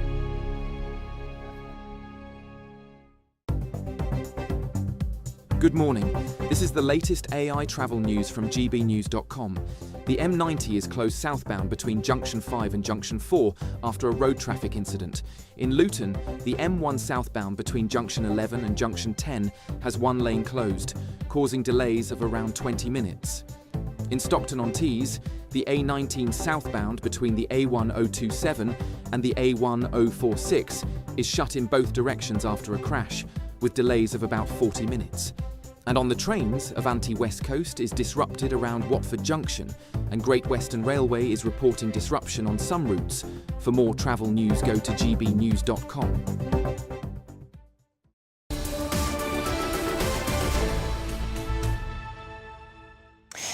Welcome back to Britain's Newsroom on GB News, and let's see what you've been saying on Your Say. Well, Colin says, I think the whole country had a chill down our spines with that comment that Miliband might be Chancellor. Yeah, it's Matthew Jones says, oh, don't worry about Miliband. He's not going to run, and then says, but he wants to be Chancellor. Well, that's a very good reason to worry. The net zero fanatic. Well, maybe the economy can run on wind power. It's free, remember? Yeah, right. Well, don't forget, friends of GB News can vote in our poll today for free by scanning the QR code that you can see on your screen now or visiting gbnews.com/you decide. And we're asking today... Yeah, in light of the Prince and Princess of Wales turning on Andrew Mountbatten Windsor, should the King also publicly address the Epstein scandal? Get in touch and let us know. We'll bring you those results shortly. I think that might be quite a split. I think so. Well, let's move on now, and we're asking, are marriages a relic of the past? Research shows that only 2% of men are getting married now by the time they are 25 years old. That used to be 62% not that long ago. And pensioners, more likely to get married over young men. Well, a researcher for the Centre for Social Justice, Luke Taylor, joins us now. Luke, good morning. Welcome to the studio. Good morning. Thanks for having me. You're very welcome. These figures, they don't show so much a decline in marriage. It's a real collapse, especially among young people. Yeah, I mean, it's a massive, massive change culturally, I think. So we've kind of started looking from the 1970s, and what we found then, there was just over 400,000 marriages a year. And now we're at about 220,000, so a huge drop. But I think some of the places that's felt most acutely is to do with young people. So people in their early 20s, it's a 90% drop in terms of getting married. And then you mentioned the young men, the statistic. If you're a young man in your early 20s, there's a 2% chance of getting married, which actually puts you behind pensioners nowadays. That's a catastrophic decline, frankly. Is it because people can't afford it? Perhaps they're getting on with their career, or has just the institution of marriage become fuddy-duddy and outdated? Well, I think it's a range of things. Certainly it's expensive. I mean, the idea of spending thousands on a marriage is tough. Well, it's 20 to 30,000 yeah, exactly. isn't and it? That's the challenge. I think people think that's always necessary as well, so that's something that certainly has changed. I think also there have been cultural changes, so people used to not, say, have kids or live together, but now actually we're seeing people cohabiting a lot more, so people are less likely to get married and then have kids and then live together, or whatever way around. but actually they're quite happy to go ahead and do that without marriage. And I think a large part of that is because marriage has been both, I think, unfunded, but also undefended. So I think people don't know actually the benefits that we see from getting married. So what are those benefits, both personally and for society? Yeah, so, I mean, I think it's quite hard to see particularly how marriage might be individually good, but actually there are a whole range of factors that we can all kind of agree on as brilliant things. So you're more likely to, you're less likely to be lonely. We know that loneliness is endemic, but married couples are far less likely to be lonely. The kind of stability of unions are far more stable. Even domestic abuse rates are halved. You have high fertility. We know we have struggles with fertility in the UK. Perinatal health, so married women are a third less likely to smoke during their pregnancy. Even things like education, where we have, if you're from a married home, you're much more likely to go to school, but also when you do go, you're much more likely to get better grades. I mean, there's a whole range of areas in life where married couples and children from married couples just have much better outcomes. I can remember when David Cameron was Prime Minister, didn't he bring in the marriage tax allowance, which was very, very small, but it was symbolic.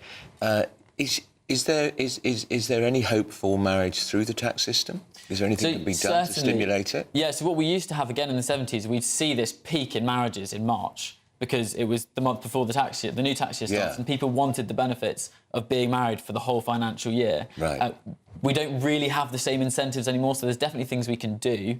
It'd be things like a shared tax allowance, other ways of, even cutting the legal administrative and booking fees of getting married. And I think particularly for couples on lower incomes who are both less likely to get married now, but also probably most likely to benefit the most from it, but they're kind of cut out from those hundreds of pounds that you just have to spend on, booking a room or getting the marriage registration or the fees and the registrar, all that kind of stuff that does push people out.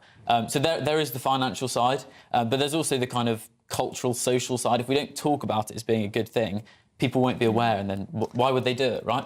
Well, I think that's a really good point, because if you look at politicians and people amongst what we might call the elites, they generally still get married and they stay married, and yet it's really hard to find a politician who will actually say marriage is good, get married. They're very much likely to say, oh, it doesn't matter. Yeah, no, totally. And that's the thing. Well, we've got the difference between marriage and cohabiting couples. In many ways, people want to say, you do you, that's fine. But really, on the outcomes, we see that married couples are over twice as likely to stay together. And the kind of benefits we see for kids in terms of family breakdown, which is a really difficult thing for anyone, not just children, but actually coming from a married couple can be a massive buffer against those kinds of stresses. And is there any particular, hesitate to use words like class, but is there any social divisions about marriage, and maybe perhaps marriage is more important? I mean, when I was brought up as a Catholic, everybody got married. You married a good Catholic girl, that was drummed into you. I didn't quite stick to that script, has to be said.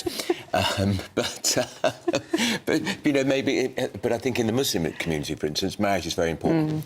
Yeah, so there's definitely something we see in terms of income levels. So the top 20% of income, you're far, far more likely to get married if you're rich than you are if you're in the lower level of incomes.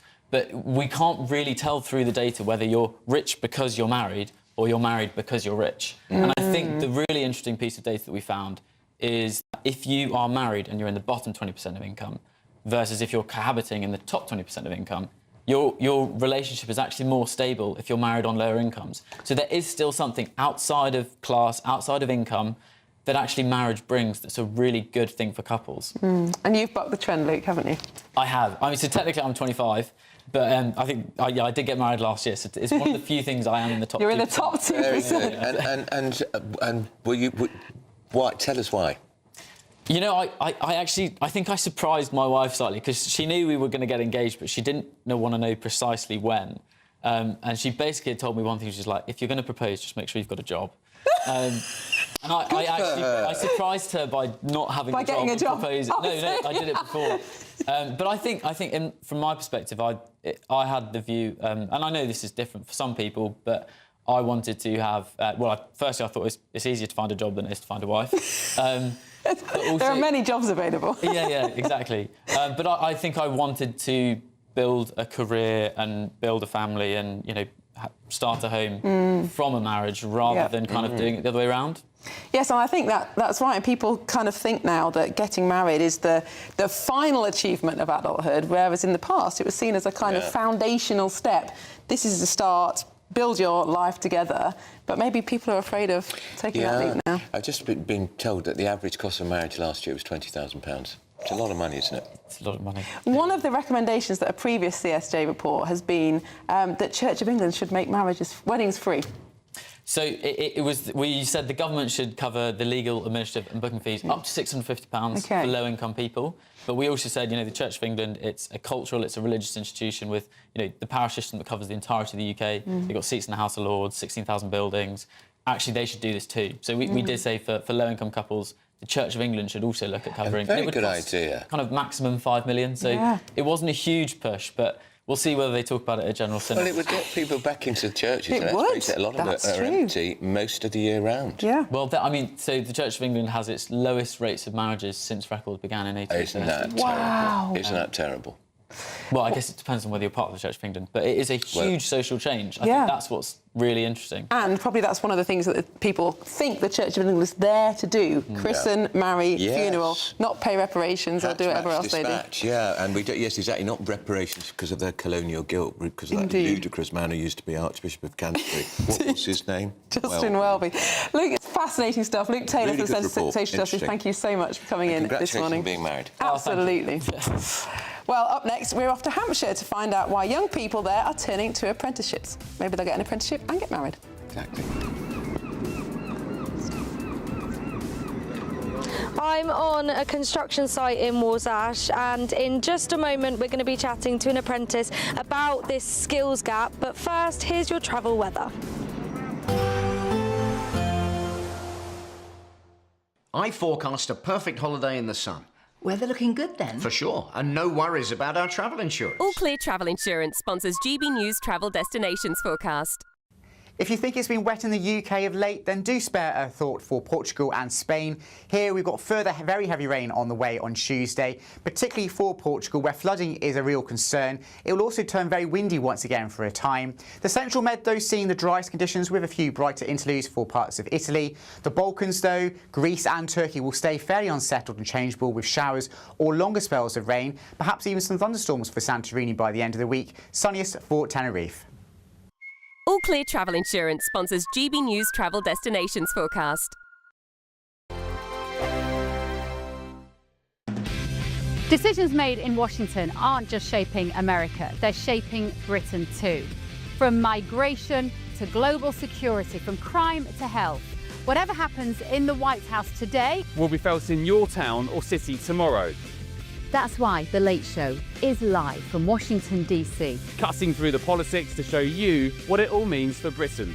The Late Show live every night at midnight. Only on GB News, Britain's news channel. No matter the state it's in, this is our nation. Join me, Jacob Rees-Mogg, for a genuine, honest discussion on where we have been, where we are going, and where we are with the people who set the direction. Tune in to State of the Nation every Monday to Thursday, 8 to 9 o'clock. Only on GB News. Exciting news. Every Friday, my Patrick Christie's Tonight Show is going to have a twist to it. We're welcoming some special guests. You. That's right, on Fridays I'm going to be doing my show in front of a live studio audience because this show is about you and what you have to say. It's going to be the same big debates, same big topics, same big opinions. But every Friday night at 9 p.m, you are invited to come on down to Patrick Christie's Tonight to be a part of the action. Only on GB News, the People's Channel, Britain's news channel. At GB News, we love to hear from you, our loyal community. So drop us a line at gbnews.com/yoursay. There you can talk to each other and also to the presenters live on air. gbnews.com/yoursay, because GB News is your channel, Britain's news channel. Hi, I'm Michelle Dewberry, and my show is your opportunity to cut through all the noise and dive in headfirst to some robust debates. Ideas clash. Situation, isn't it? Because the failure is... You're deliberately avoiding my point. Nothing's held back. And if you think this is the end of it, wait for more. And we do not shy away from the difficult stuff. Sometimes I want to shake people and say, if only you understood. So join me on Jubes & Co. weeknights at 6 p.m, only on GB News, Britain's news channel. Mornings don't have to be tiresome, especially if you have the right company. Wake up to news as it happens, opinion and debate, and of course, a little bit of entertainment too. Because when the kettle's on, we're on. That's Breakfast on GB News, a show worth waking up for. Every morning from 6 a.m. Only on the People's Channel, Britain's news channel. We'll spread the news, you spread the word. In the GB Newsroom, we bring you the news as it happens. With our team of dedicated journalists across the UK, we're ready to keep you up to date with what's happening every half an hour, every single day. Bulletins here on GB News, the People's Channel, Britain's news channel.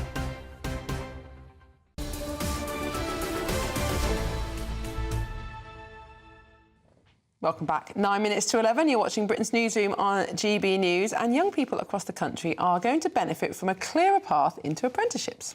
The Prime Minister vows to unlock opportunities for young people across the country ahead of National Apprenticeship Week. Well, joining us now from Warsash is GB News South of England reporter Isabel Fekulak. Isabel, I believe you have been speaking to some apprenticeships. There they are. Tell us what they have to say. Yes, morning. I'm on a construction site here in Warsash, and to mark National Apprenticeship Week, I'm joined by Quayside Electrical, an apprentice here, Jack Heath, and also Marcus Preston, the Managing Director. But I'll start with Jack. Jack, tell us a bit about kind of why you got into this route and why you would encourage it as opposed to the university option. So I think ever since when I left school, I've always been interested in doing electrical. I like to be busy, like just hands-on. I think the money side is very good as well, and I just like to be like hands-on instead of sat down at an office or something. But yeah, I think most people should get into the construction side of things just because it's just a good trade to have. And obviously, when you're qualified or anything or whatever you're doing, you've always got a good side of money of things, and yeah, you're always busy. So I think that's a good idea to do, really. And you're earning while you're learning as well, which is really helpful and a lot more realistic for people. Yeah. So yeah, obviously, where I'm an apprentice, obviously I'm learning to do something really good, obviously, and then I'm still earning at the same time. So obviously, it's good to have as well while you're learning. But obviously, when you're qualified, you can earn even more. So it's very good. And just quickly, we are currently have got a gap in skills. You need more electricians. Why is that, and why do we need to encourage more people to get into trades? Well, I think it's a big thing for us. So, like, our company specifically, we've been in this like 21 years now, and this is the worst we've seen the skills gap. So like trying to recruit, trying to get new people coming into the industry, school leavers, everyone seems to get pushed down the route of going to university and going down the academic route, and there's just such a world of opportunity on a building site that anyone can have. If they're willing to put in the effort, they're willing to do the college one day a week, go and get the qualifications, the world's their oyster. All right, thank you very much. So a skills gap here, but hopefully with the industry and the government pushing more people into this apprenticeship pathway, that gap will start to bridge.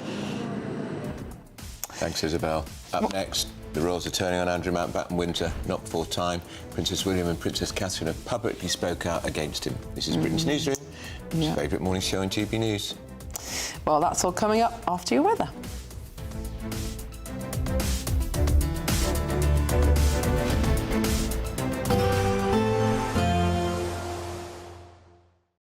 Today, clouds overhead, total zen within.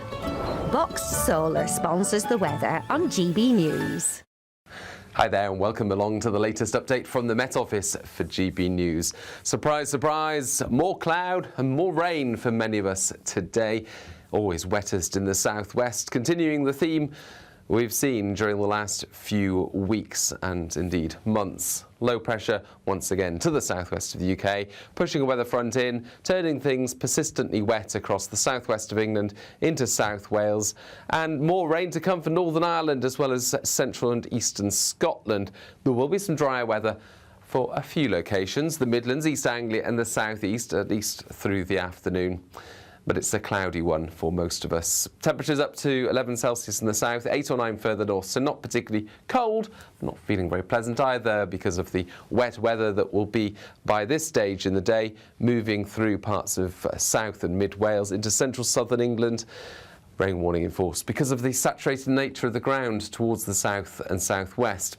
Staying damp in Northern Ireland, that rain pushing into the west and southwest of Scotland. The rain easing off briefly across eastern Scotland, best of any clear spells the northwest.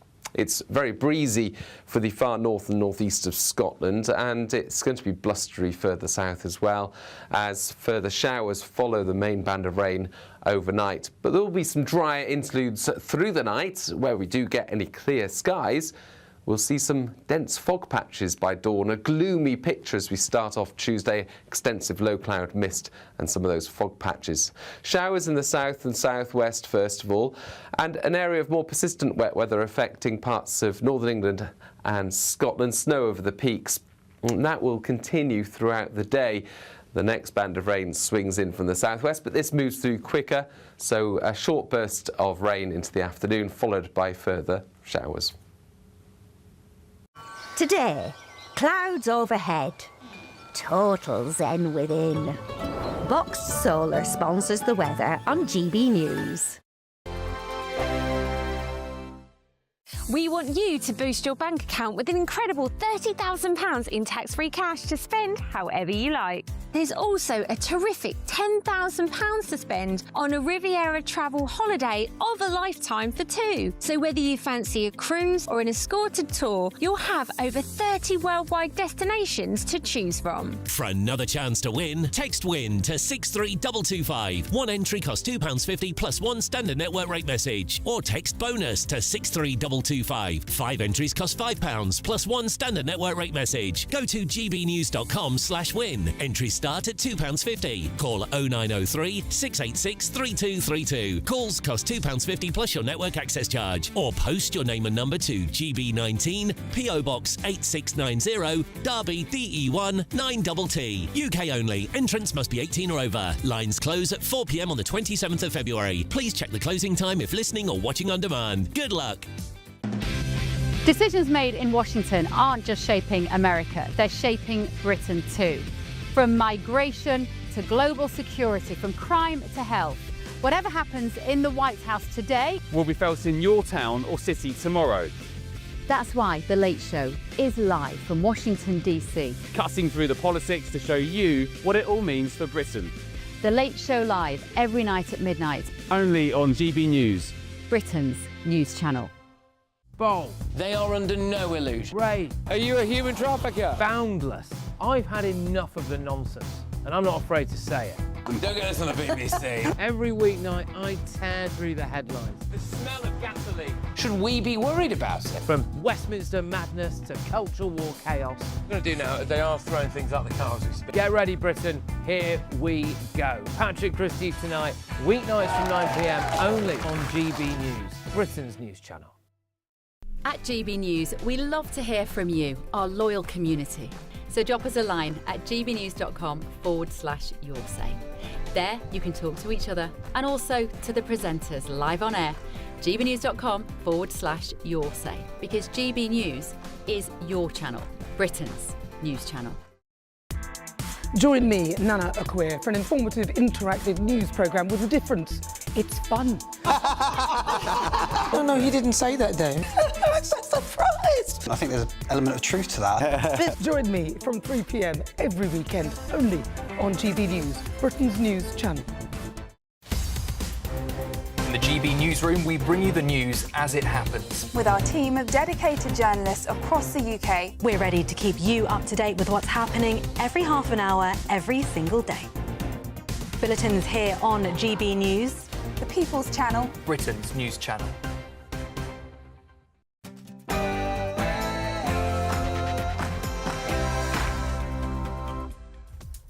It's 11 o'clock on Monday, the 9th of February, live across the UK, Britain's Newsroom with Andrew Pearce and Miriam Cates. Well, have the royals turned on Andrew? Prince William and Princess Catherine say their thoughts remain focused on the victims of Jeffrey Epstein. We'll have the latest. Leaked secrets, newly released emails show apparently shared confidential reports from Prince Andrew to the paedophile Jeffrey Epstein when he was Britain's trade envoy. And he's hanging on to his job. Can the Prime Minister regain control of his party, as today he addresses MPs after his Chief of Staff, Morgan McSweeney, resigns? I'm here in Downing Street. A make or break 48 hours for the PM starts right now. He's in Parliament later, speaking to his own MPs. How can he convince them to let him stay on? Nigel, myself, the other people in Reform are going to be setting out how are we going to prepare for government so that we can be something that is different and the British public can have more faith in us. And he's waiting in the wings. That's Reform UK's Robert Jenrick. He says that Nigel Farage is preparing to announce his cabinet picks in a matter of days. And the enemy within, counter-terror police are reviewing Lula TV in London, which is accused of being Iranian propaganda. This was exposed by GBNews 2 months ago. What did his trip achieve for Jimmy Lai? Nothing. Well, that journalist Jimmy Lai has been jailed. Breaking news overnight, Hong Kong has jailed a British citizen, Jimmy Lai, for 20 years after China have accused him of being a national security threat.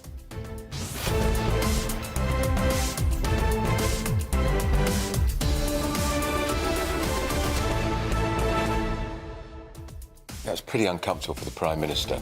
It's going to kick him out when he's down, but he was in China. He says he raised with President Xi Jinping the case of Jimmy Lai, a British citizen in Hong Kong, who's now been banged up for 20 years for doing his job. He was a journalist. Absolutely, and really concerning. We started in 2019. These protests became very clear very quickly that the Chinese Communist Party had no intention of sticking to its agreement with Britain when we handed over Hong Kong.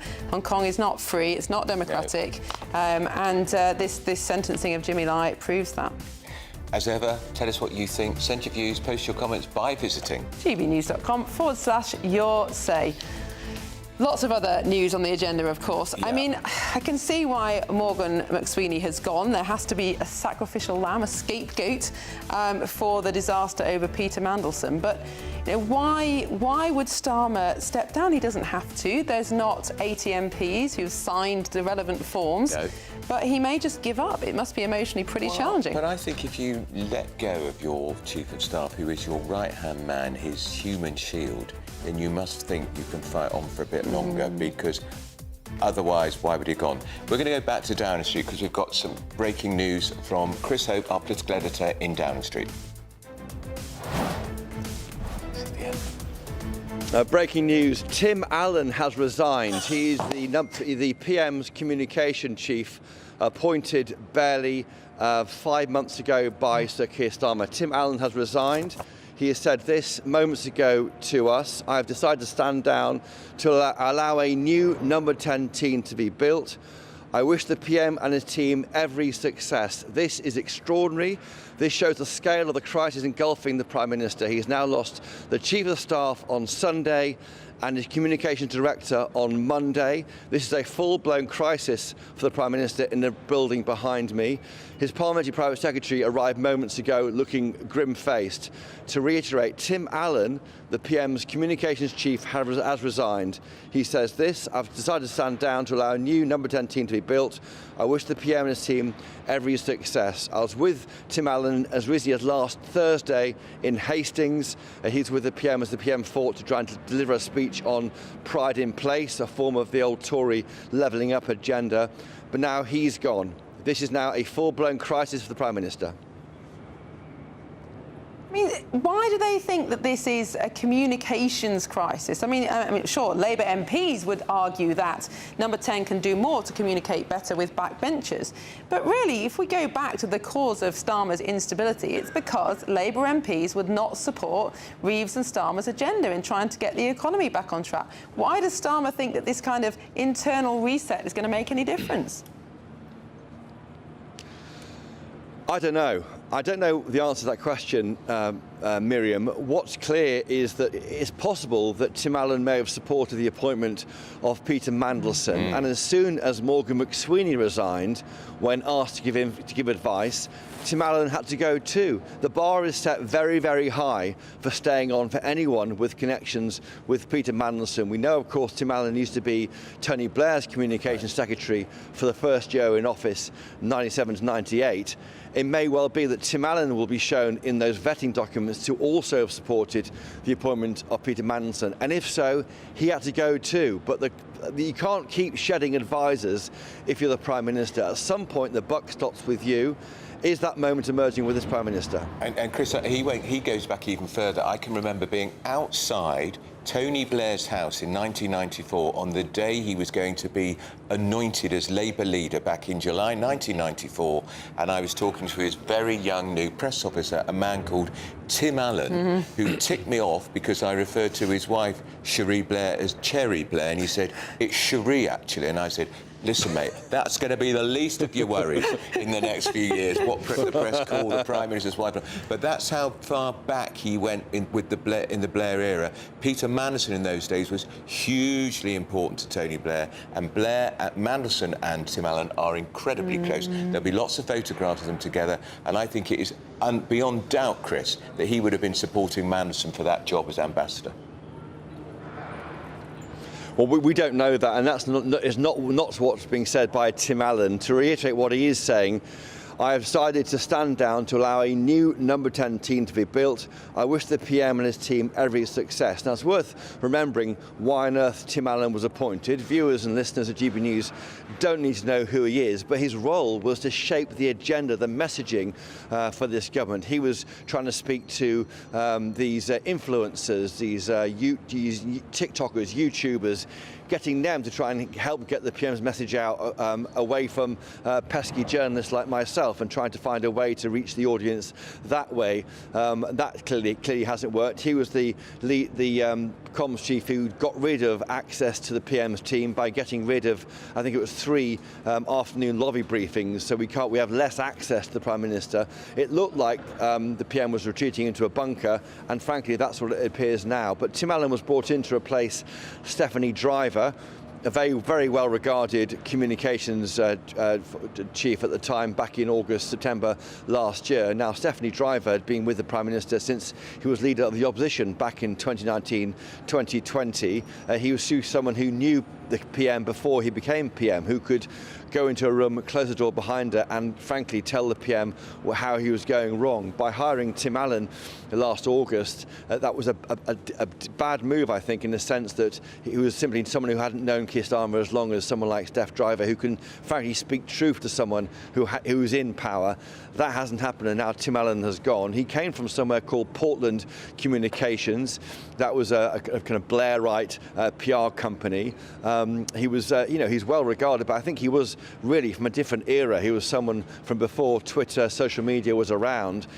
He did his best to come to terms with that, and of course he spoke about bringing in influencers, TikTok and the like, try and get the PM to a different audience. But he clearly, whether he's been moved out by the PM or decided to go himself voluntarily, we don't know. And as Andrew Pearce is saying there, of course, he was known to be close to Peter Mandelson. Is this the start of a purge of people around the PM? Anyone who's close to Peter Mandelson has to go. A senior MP told me last night that Starmer has to come out fighting and do what needs to be done to cleanse politics. And that MP went on further, and they said that if anyone has the mobile phone number of Peter Mandelson, they shouldn't be in government. That man, Mandelson, is a live rail now in politics. If you're near him, you're out. We might see more of this later. That's Chris Hope, who'll keep us up to date on the breaking news there that the latest comms chief has gone from number 10. He only was appointed in September last year. Matthew Doyle and Annunziata Rees-Mogg forget. Matthew Doyle. It's definitely not Matthew Doyle. Yeah. Matthew Doyle's just got the push.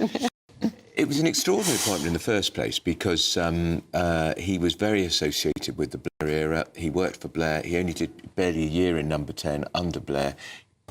Portland Communications was a fabulously successful PR company. He sold it and put probably £20 million in the bank, so a very rich man. But I never saw him as signed up to the Starmer project, but I saw even then the tentacles of Peter Mandelson. Peter Mandelson, but also, again, the idea that there was always an idea to win the election, but no plan to govern. And I don't know if it's smacked of panic that all the old Blair acolytes seemed to come into government as if we were going to do rehashed Blairism in a different era, because you had Matthew Doyle himself, who was obviously a press officer for Tony Blair at the time. I echo what Miriam said. The idea that this is in any way a communications issue, and this is the third director of communications you've had in 18 months. Yeah.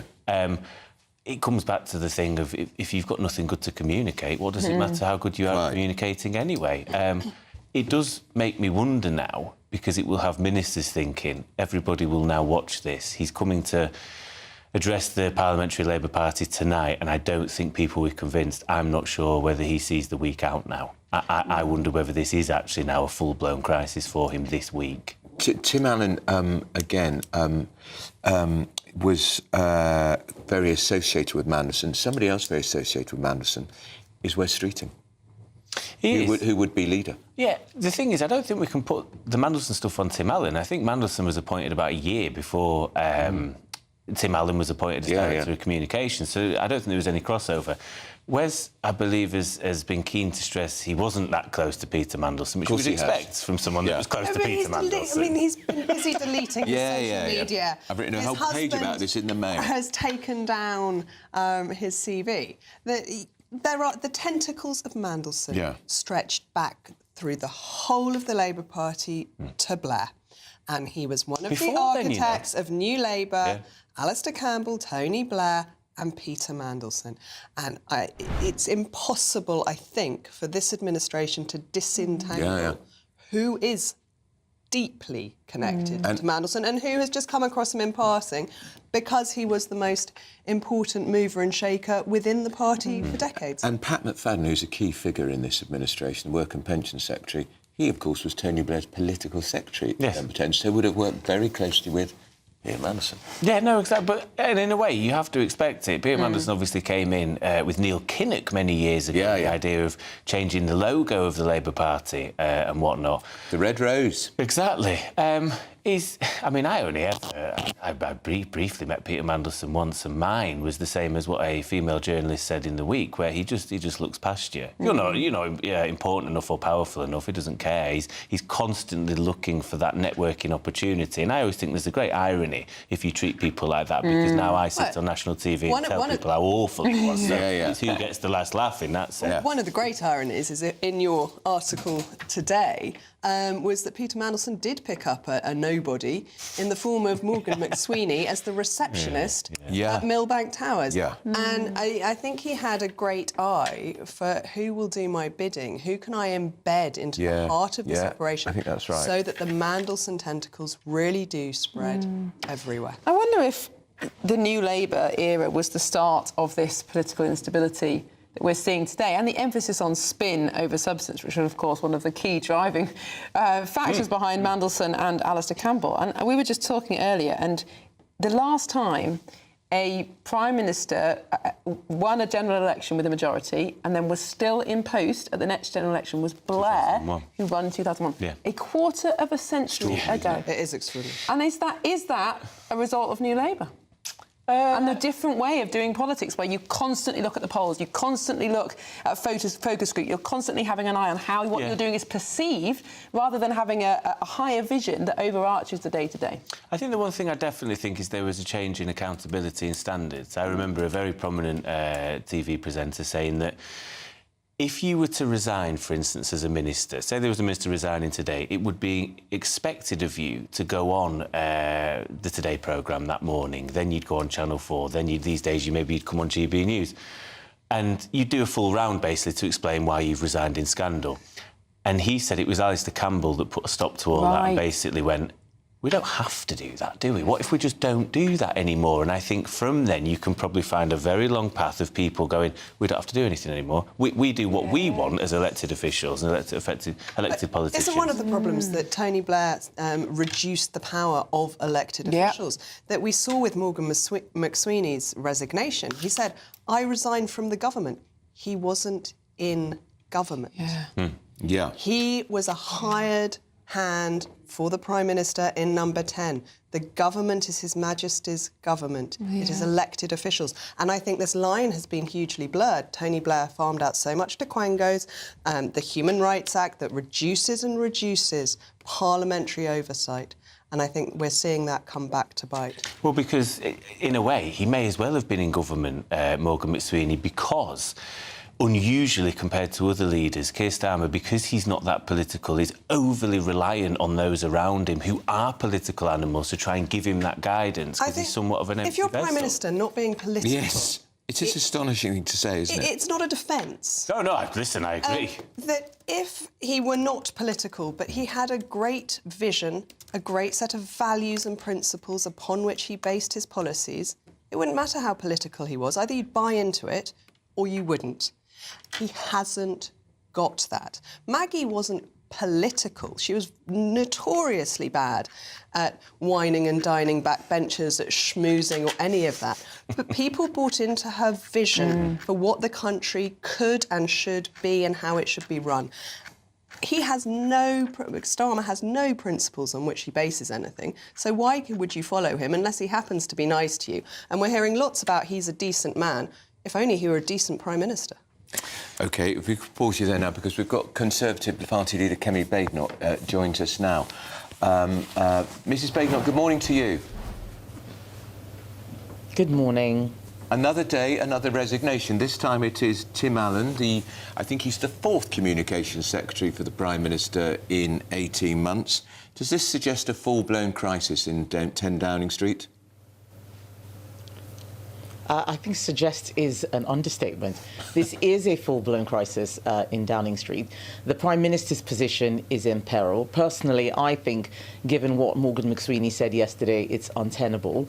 The person providing advice, when asked, has gone, but the person who made the decision is still in post. It says a lot about the Prime Minister's judgment. He cannot build a team. He's got, he's in office, not in power. He's weak, can't get his legislation through. We are not being governed, and that's a problem.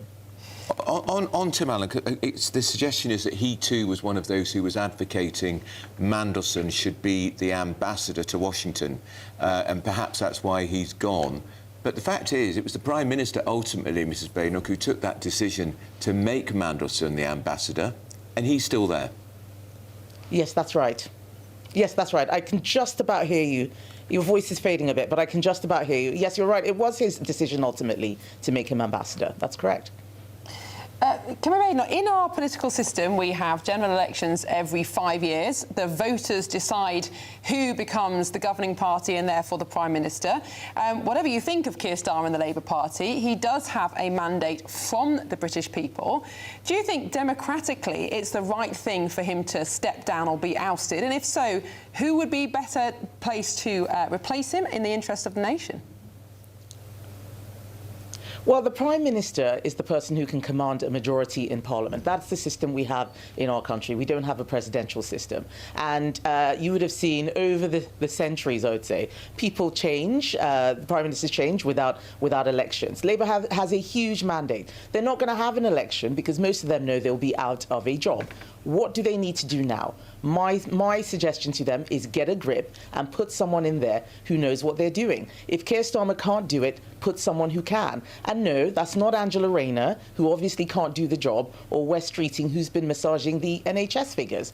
What we need right now is a government that is looking after the interests of people like the ones I've been speaking to here on Godalming High Street. I'm in a pub right now talking to someone who is dealing with business rates increases, dealing with the jobs tax, not being able to hire staff, endless increases in costs. What's the government doing? They're talking about themselves. You know, I was in a shoe shop where the owner said, I hope that they can finish this Epstein thing so that they can start talking about my problems. That's what I'm trying to do. Get a grip, Labour MPs, put in someone who knows what they're doing so that you can start running the country. I'm doing my job. I'm holding the government to account. What are they doing? Absolutely nothing. Can I ask you a specific question on Mandelson?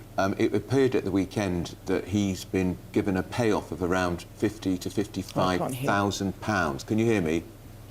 We're losing her.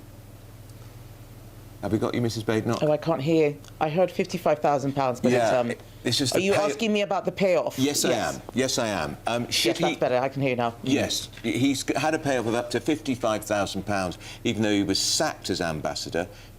Should he, A, have been given that payoff, and secondly, should he have to repay it? Well, I think it's a very interesting question. We have not been given a full account of exactly what happened where. I think that when we see the release of all these files, a lot more is going to come out that will let us know exactly on what terms that payoff was made. Very often, when people are removed from a job in government or in the civil service without notice, they do get those payoffs. But the bottom line is that Peter Mandelson in the job hadn't done anything that Keir Starmer didn't know about. That's the key issue. It is still about Keir Starmer making the appointment. He appointed someone who he shouldn't have appointed, had to give him a payoff. All of this lies at the door of Keir Starmer, and he has a lot of questions still to answer. Sacrificing his chief of staff is not going to do the job. There is still a lot more to come out. But if you don't think that Wes Streeting is the answer, or Angela Rayner, there must be someone who you do think could lead the Labour Party in the national interest. Who is that person? It's not my job to do their HR for them. I am the leader of the opposition. Yes, but it's if my you're job to hold them calling for to the account. resignation of the Prime Minister... No.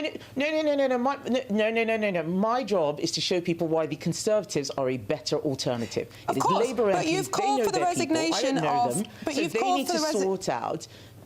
Of course, but you've called for the resignation of Rachel Reeves, Angela Rayner, Peter Mandelson, now ask Keir Starmer to consider his position. Of course, it's all very well and part of your job to criticise your opponents, but if they're going to step down and the mandate of the British people is going to be respected, a Labour government, surely you have some idea of who should replace them. The person who should replace them is me and my team of Conservatives. I have said that Labour we MPs have an election are as bad every as 5 each other, years. That is our system.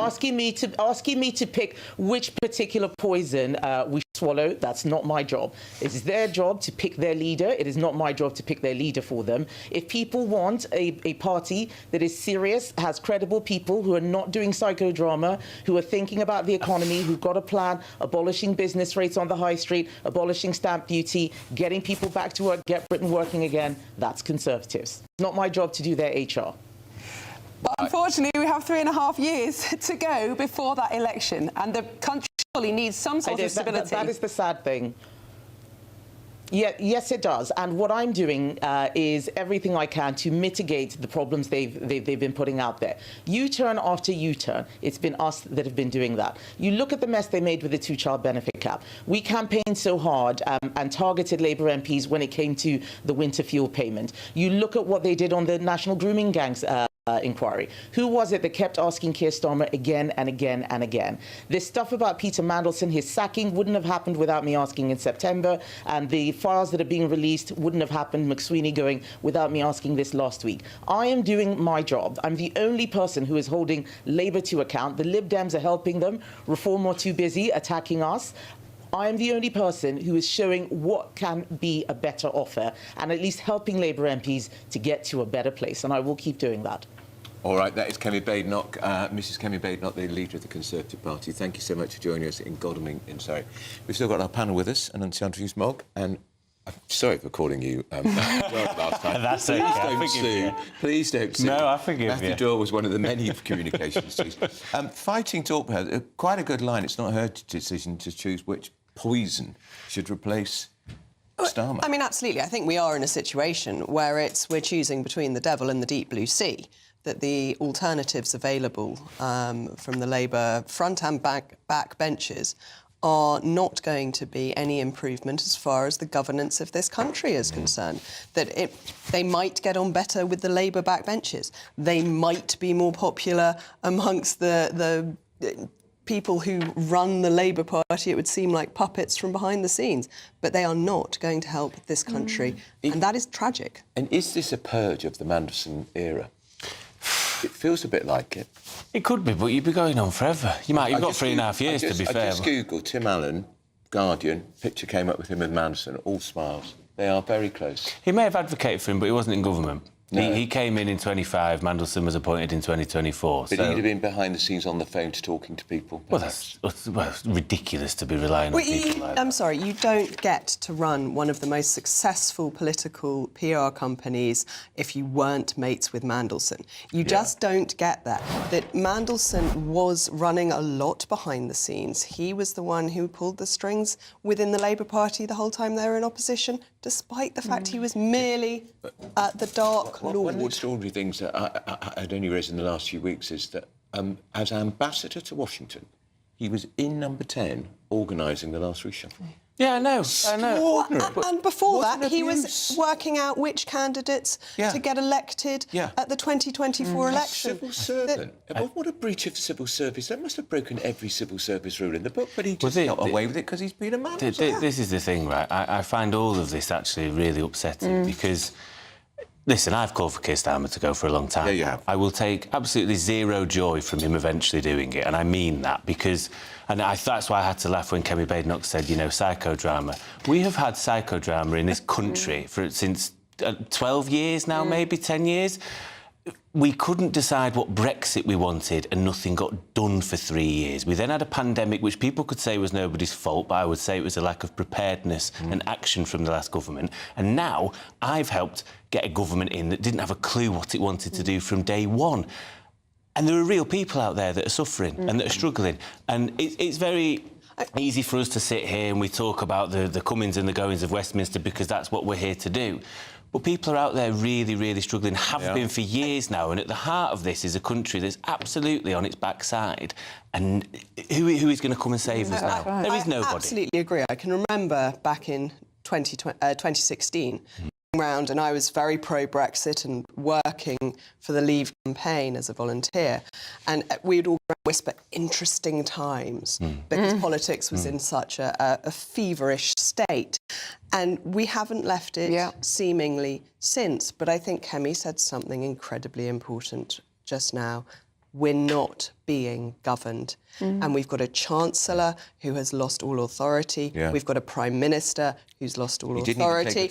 We've got a Cabinet who have no ability to improve this country, no ability to change this country, because they're too embroiled in their own fight. I'm sure that's true, but also the way that Labour behaved in opposition, and I'm afraid the Conservatives are behaving now, was to constantly target individual ministers or advisers and try to force them to resign. That's not in the national interest. That's not what the opposition is supposed to do. I understand why they're doing it for political capital. It's certainly working. They're having scalps all over the place. But the country needs an opposition to oppose the policies, to prepare for government. That's not what's happening. Is exactly what they're doing at the moment. They have opposed policy after policy and got U-turns. That is what being in opposition is about. They have minimised the damage that Labour are doing. Have they got rid of it? No, of course not. They're in opposition. They're not running things. But they have managed to minimise the damage the Labour policies are doing by getting them either watered down or turned around completely.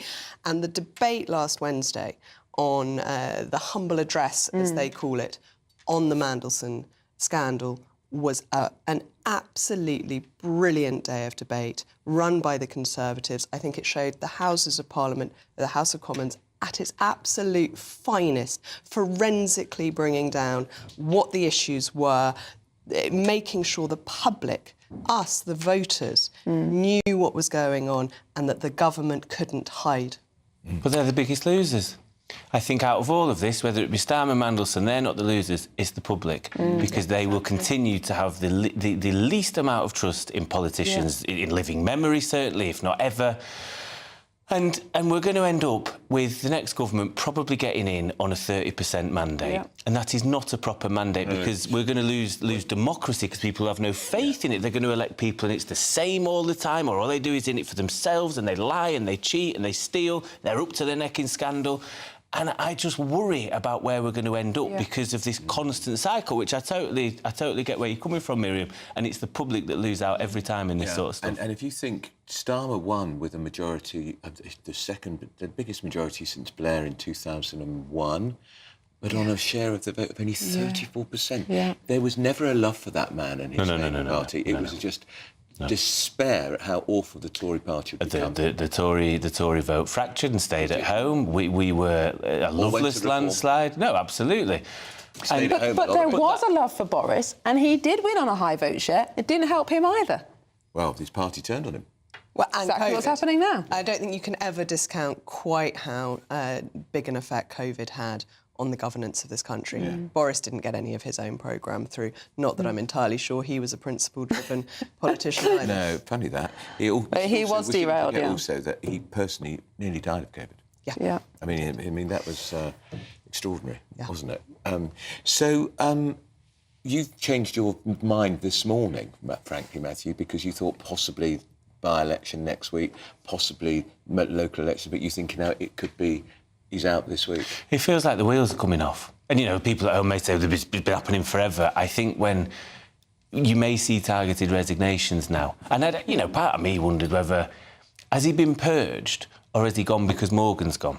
Has he gone in solidarity? I have no idea whatsoever because... You're talking about Tim Allen? Yeah, and people or is he just a rat leaving a sinking ship? Yeah, it could well be, and that's again what he can look like. Spend time with his millions. Yeah. Of course. He's a very wealthy, successful man. He does not need this. It gives that feeling of Keir Starmer being the last man to turn the lights off in number 10 before everybody leaves. That's what it now feels like to me. All it takes is a cabinet minister. That's what and there are a number on resignation watch. I think we're on TikTok. If you remember with Boris, it was Sajid Javid went first. Yes. I think he was Health Secretary, and then within minutes, the Chancellor went sooner, and that... The House of Cards falls. It's over for Boris, and then let's start writing Boris's obituaries, what we did.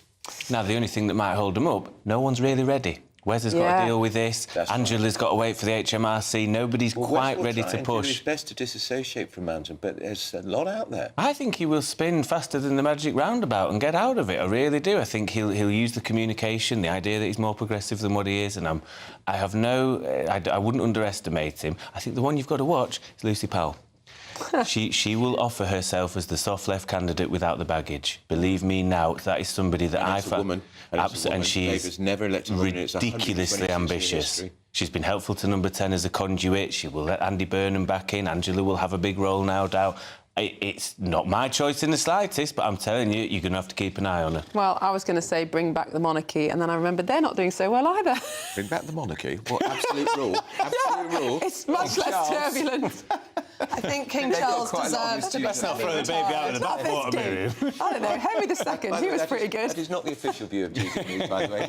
Our presenters entitled to their views are rather quirky. I just had enough of the instability. But hopefully someone with some good news is Katie Bowen. Katie Bowen.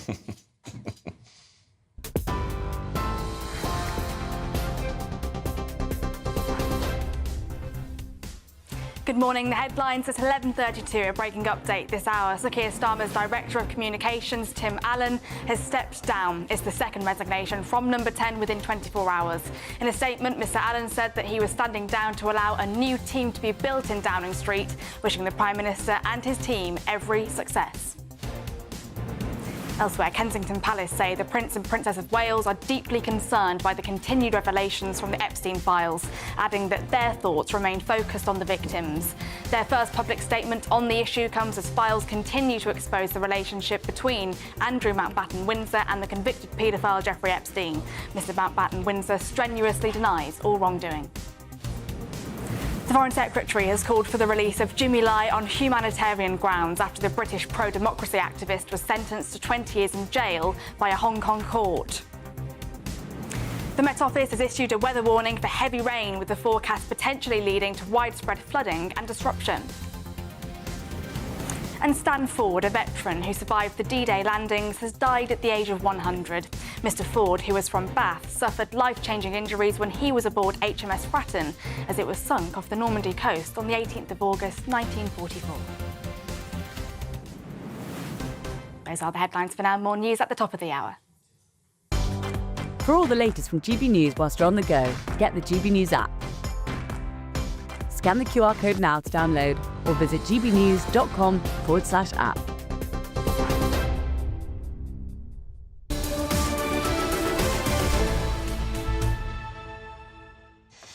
Welcome back to Britain's Newsroom. Well, coming up at noon, we've got Good Afternoon Britain. Tom is here in the studio. What have you done with Nana? Nana will be along in a moment. She's preparing to be Prime Minister. But don't worry. Maybe she's going to be the Communications Secretary of the Prime Minister. Yeah. She'd be the sixth one, and which is astonishing in a period of 18 months. Not a great job security. But while Nana is not here for this tease, I have brought along a friend. I picked up a cabbage today on my way into work. Is it supposed to be a lettuce? Well, no, it's a lettuce for Liz. I thought for Keir it must be a cabbage. Keir cabbage. Okay. So I'm going to be plopping this cabbage down. Where can we put him? Perhaps on this little table here. I don't know if the cameras can sort of zoom in, balance him there. We might just leave our little cabbage here and see how long he lasts compared to our embattled Prime Minister. Well, he's been in place for a year, 220 days so far. Yes. So I don't think the cabbage is that old. Do you think he gets to the by-election? He's got about 30 more days until he overtakes Rishi Sunak's short premiership. Oh. Right. It's really touch and go, isn't it? It feels like the whole house of cards that was supporting Keir Starmer is collapsing around him. Morgan McSweeney was the Starmer project. It's hard to overstate how intertwined Keir Starmer's success was with Morgan McSweeney. He built the entire political project around the Prime Minister, and he's gone. Tim Allen was only there since September, but he was the fifth sort of spin doctor that Keir Starmer had. Very extraordinary that he's getting through spin doctors, communications chiefs so quickly. It raises the question, is it really a comms problem after all, or is there a more fundamental problem? You've got nothing to spin or communicate about. Doesn't matter how good or bad your communications person is. Because there is no narrative from Starmer, and there never has been. And this is the thing. Keir Starmer's human shields are jettisoning, jumping like lemmings off the cliff face of this government. At some point, it will just be the Prime Minister, stood there alone, with no one else to jump in front of the bullet, no one else to fall on the sword to protect him. At some point, it will be the Prime Minister who has to fall on his own sword. I think it is very certainly a matter of when, not if. Yeah, me too. But I think the big question is, can he limp on through the local elections, or does he go before then? Yeah. Oh, crucially, does he last longer than our cabbage friend here? Well, I think that's a good test. I think you need to find a Sharpie and give it a little pace. I think I might go and do that in the 30 minutes before the programme starts. And just double-check that Nana hasn't applied for that job. Now up next... A Hong Kong court has jailed the media tycoon and British citizen Jimmy Lai for 20 years after China found him guilty of national security offences. We're asking this question. Could Sir Keir Starmer have done more to help him when he was in China last month with the President of China, no less? This is Britain's Newsroom on GB News.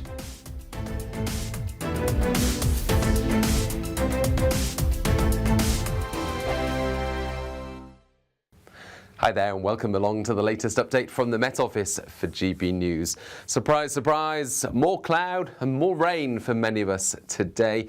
Always wettest in the southwest, continuing the theme we've seen during the last few weeks and indeed months. Low pressure once again to the southwest of the UK, pushing a weather front in, turning things persistently wet across the southwest of England into South Wales, and more rain to come for Northern Ireland as well as central and eastern Scotland. There will be some drier weather for a few locations, the Midlands, East Anglia and the southeast, at least through the afternoon. But it's a cloudy one for most of us. Temperatures up to 11 Celsius in the south, 8 or 9 further north, so not particularly cold, but not feeling very pleasant either because of the wet weather that will be, by this stage in the day, moving through parts of South and Mid Wales into central southern England. Rain warning in force because of the saturated nature of the ground towards the south and southwest. Staying damp in Northern Ireland. That rain pushing into the west and southwest of Scotland. The rain easing off briefly across eastern Scotland, best of any clear spells, the northwest.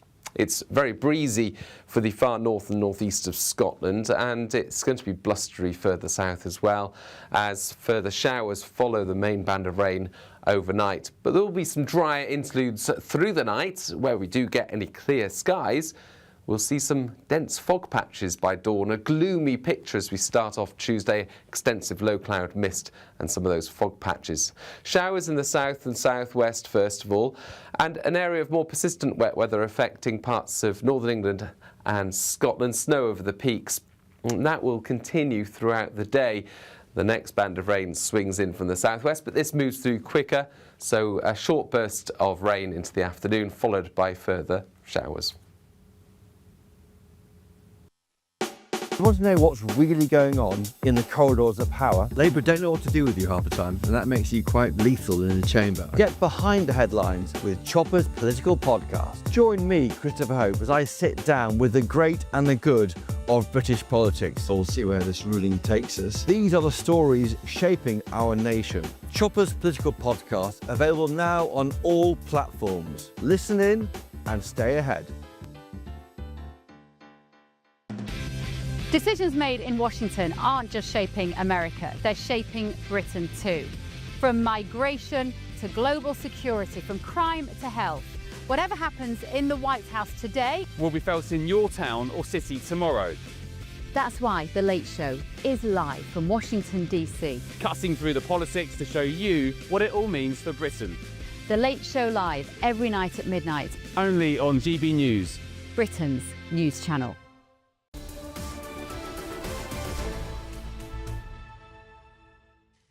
Welcome back to Britain's Newsroom. It's 20 to 12. You're watching live on GB News with Andrew Pearce and Miriam Cates. Well, the pro-democracy campaigner Jimmy Lai has been sentenced to 20 years in prison. The 78-year-old British citizen was found guilty of national security offences in Hong Kong. The UK Foreign Secretary, Vet Cooper, said he'd been jailed after a politically motivated prosecution and the UK would rapidly engage with Beijing over the matter. What does that mean? Well, the Public Affairs Manager for the Committee for Freedom in Hong Kong Foundation, Chloe Chung, joins us now. Chloe, good morning. This is terrible news, not just for Jimmy Lai, but for the democracy movement in Hong Kong itself. Yeah, it is really sad and it's deeply devastating for everyone in Hong Kong. And what kind of sentence were you expecting? Is 20 years much more severe than you'd hoped? Well, I think 20 years is actually equivalent to a life imprisonment. So it's much more serious than what we have expected. To be honest, Jimmy Lai should not be in prison for 1 day. And because he did not commit any crime, his only crime is defending freedom of speech in Hong Kong, freedom of the press, and which is guaranteed by the Sino-British Joint Declaration. And, you know, as a Hong Konger, it means that the freedom of speech and freedom of the press in Hong Kong is now completely died. Just a couple of weeks ago, our Prime Minister was in China. He was pressed as to whether he was raising the case of Jimmy Lai. He assures us he did. Obviously what he has had to say fell on deaf ears. Well, I think I'm really disappointed at, Keir Starmer, and I think this sentence, 20-year sentence for a 78-years-old, British citizen is complete. It shows a complete failure of Keir Starmer's trip to China. He has been giving away a lot of things. For example, the mega embassy, a lot of warm words, praises to China, and Jimmy Lai, British citizen, 20 years of his life. And what he's getting back is completely not enough, and it's like he's not requesting a lot from China, and that is a really wrong signal to send. Now, the chief executive of Hong Kong, John Lee, celebrated this sentence, said that Jimmy Lai's crimes are heinous and evil in the extreme. His heavy sentence of 20 years imprisonment demonstrates the rule of law, upholds justice and is deeply gratifying. How are Hong Kong citizens feeling about the future, given this sentence? Well, I think the authorities are afraid of any pro-democracy movement. They are afraid of anyone who speaks out against them, and therefore they use Jimmy Lai as a case and to leave no room for any dissidents in Hong Kong. Pro-democracy, activists like myself, we have to exile and move to the UK because of the Chinese and Hong Kong authorities' attitude towards any pro-democracy protests, and therefore, we have to leave Hong Kong. And for us, I think we have to, keep a lot of hope, because we believe that humans has, free will. Of course, we want to pick our own leader. We want democracy. We want to choose. We want to be able to choose our future. But now the Hong Kong authorities is telling you that, you have no choice, and anyone to stand up against us would be in prison for a long, long time. Just so people know, Chloe, explain what Jimmy Lai, who he was in Hong Kong, and how he, a journalist obviously, but how he made his voice heard and why he got under the skin so much of the Chinese authorities. Well, Jimmy Lai set up Hong Kong's biggest pro-democracy media outlet, Apple Daily, and he is kind of one of the leading leader in the 2019 pro-democracy movement, and therefore, it's so symbolism that the Hong Kong authorities decided to crack down his media outlet. They raided his newspaper. His media outlet was forced to shut down after the national security law was implemented. They arrested him, and also, 6 of his Apple Daily staff was also sentenced today, with more than 6.5 years to 10 years in prison. And he got the most imprisonment year, of course, for 20 years. And I think the Hong Kong authorities are doing that in order to create a chilling effect in Hong Kong, to make sure that no one would stand against them in the future. And they're going to keep him in solitary confinement because they say that's his wish. Well, yeah, they said his wish is to be in solitary confinement, and they're keeping him, in solitary confinement 23 hours a day. And of course, no one believes that who would want to be in solitary confinement. It's a really, really small room without daylight for a 78-year-old man, which is a British citizen, and that's devastating. And Keir Starmer is not doing anything. They don't give them any actual consequences when, a British citizen is in Hong Kong prison.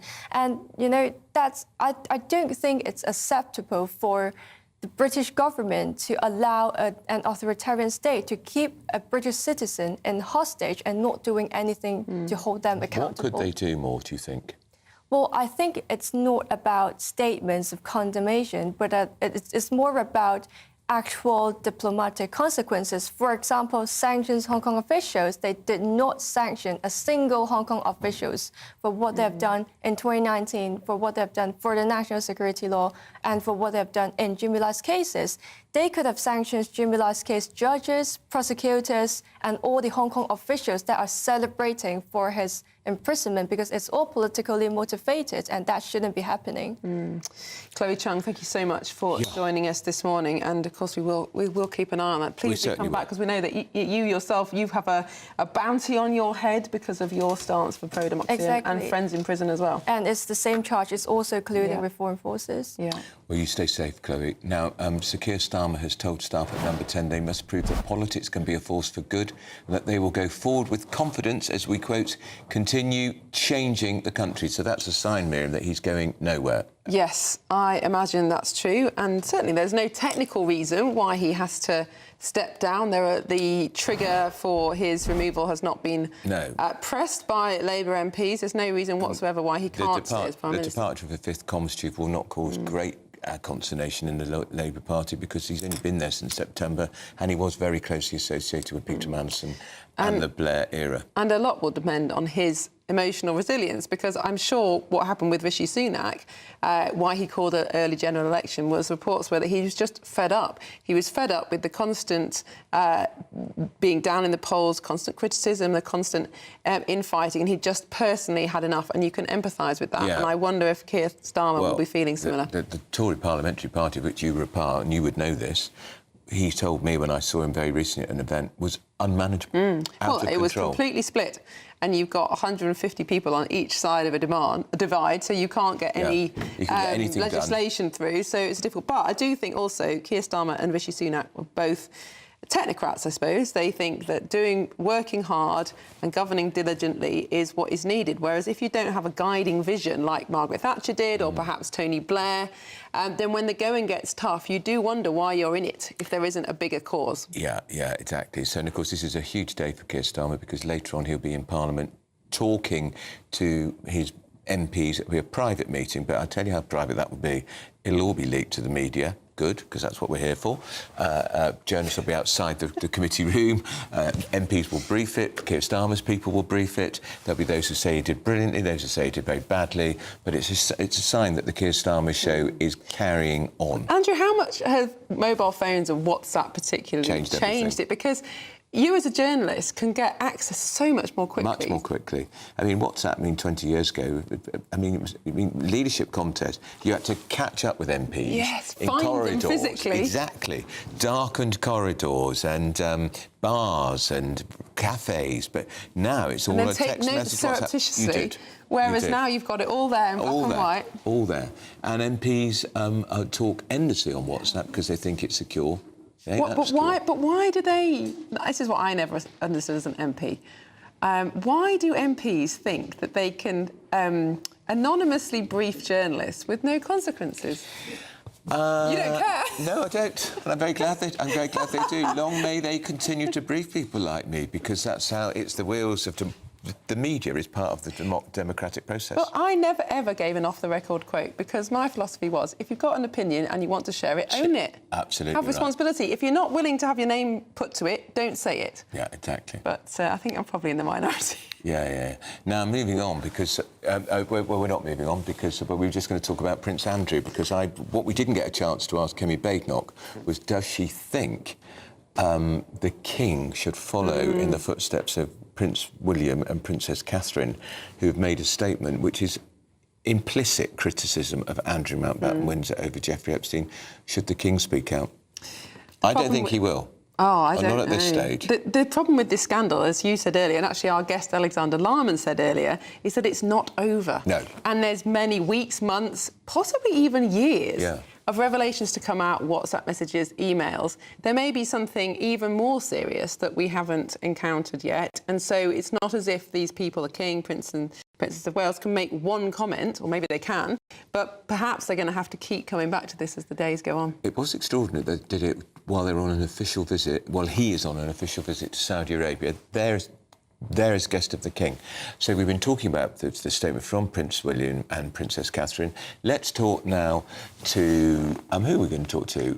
We're going to talk to Ian Lloyd, who's a veteran royal commentator, historian, photographer. Ian, were you surprised at the timing of this statement, bearing in mind they are on he is on an overseas trip on behalf of King and country? Not surprised, no. I think it's a very shrewd move, because the British press can legitimately ask him what he feels about this situation, and he can now refer back to the statement. He said, well, I have already commented. So that's quite a handy thing. The problem for Buckingham Palace and William and the King is that it's a drip, drip, drip situation with all these Epstein things. And we don't know if there's going to be more, if we've just got the tip of the iceberg, if there's going to be more damaging photographs while he's in Saudi Arabia. So again, he can always refer back to the statement. So it's a very useful move, I think, for him. And what about the King? Does he have to say anything? Or will he say anything, Ian? He did say back in October, didn't he, with the when he took the titles and everything away from Andrew, that he and Queen Camilla sympathised with the victims. So the problem, as I say, is not having the whole picture. If they knew categorically what had happened and what's going to come out, then they would be in a better position. But it's kind of damage limitation. Yeah. I'm not surprised. You see, it's easier for William because he can't stand his uncle. I think for the King, it's a slight problem because it's his brother, and he grew up with him. But William, I was there at the Duchess of Kent's funeral, and the tension between William and Andrew was just palpable. I mean, he can't stand Andrew. And you think back to the Garter service in 2022 when he and Kate said, look, we're not going to attend if Andrew's going. And I had the order of service and Andrew's name was on it. And the Queen, late Queen, pulled him out of the procession. So, you've got to have William and Catherine, definitely. Ian, I'm so sorry we are out of time, but thank you so much for coming on and giving us that analysis. Really interesting, Ian. Good to talk to you. Well, that's it from Britain's Newsroom. This fast-going story about Keir Starmer. I think he'll still be Prime Minister this time tomorrow. Yeah. But you never know. Up next, Good Afternoon Britain with Tom and Nana. We'll see you tomorrow. This time yesterday, the Prime Minister had a Chief of Staff and a Director of Communications. Now he has neither. Who else might leave during the course of the day? It's like EastEnders, isn't it, really, frankly? It's really interesting, isn't it? How long will it take? What do you think? How many days has Keir Starmer got left? Do you think it's days? Do you think it's weeks? Do you think it's months? Can he hang on till the May elections? I don't think so. He thinks it's a comms problem, clearly, by getting rid of those people But it isn't a comms problem. It is a policy problem, it's a communications problem, and Keir Starmer is the most hated Prime Minister ever. Now, our political editor, Christopher Hope, is in Downing Street as we speak, getting a briefing from the Prime Minister's official spokesman. We'll be speaking to him, hopefully, in the next half an hour or so to find out what's going on behind that famous black door. How much longer can the Prime Minister possibly cling on? There is other news as well, but stay with us. First, let's get an update with your weather.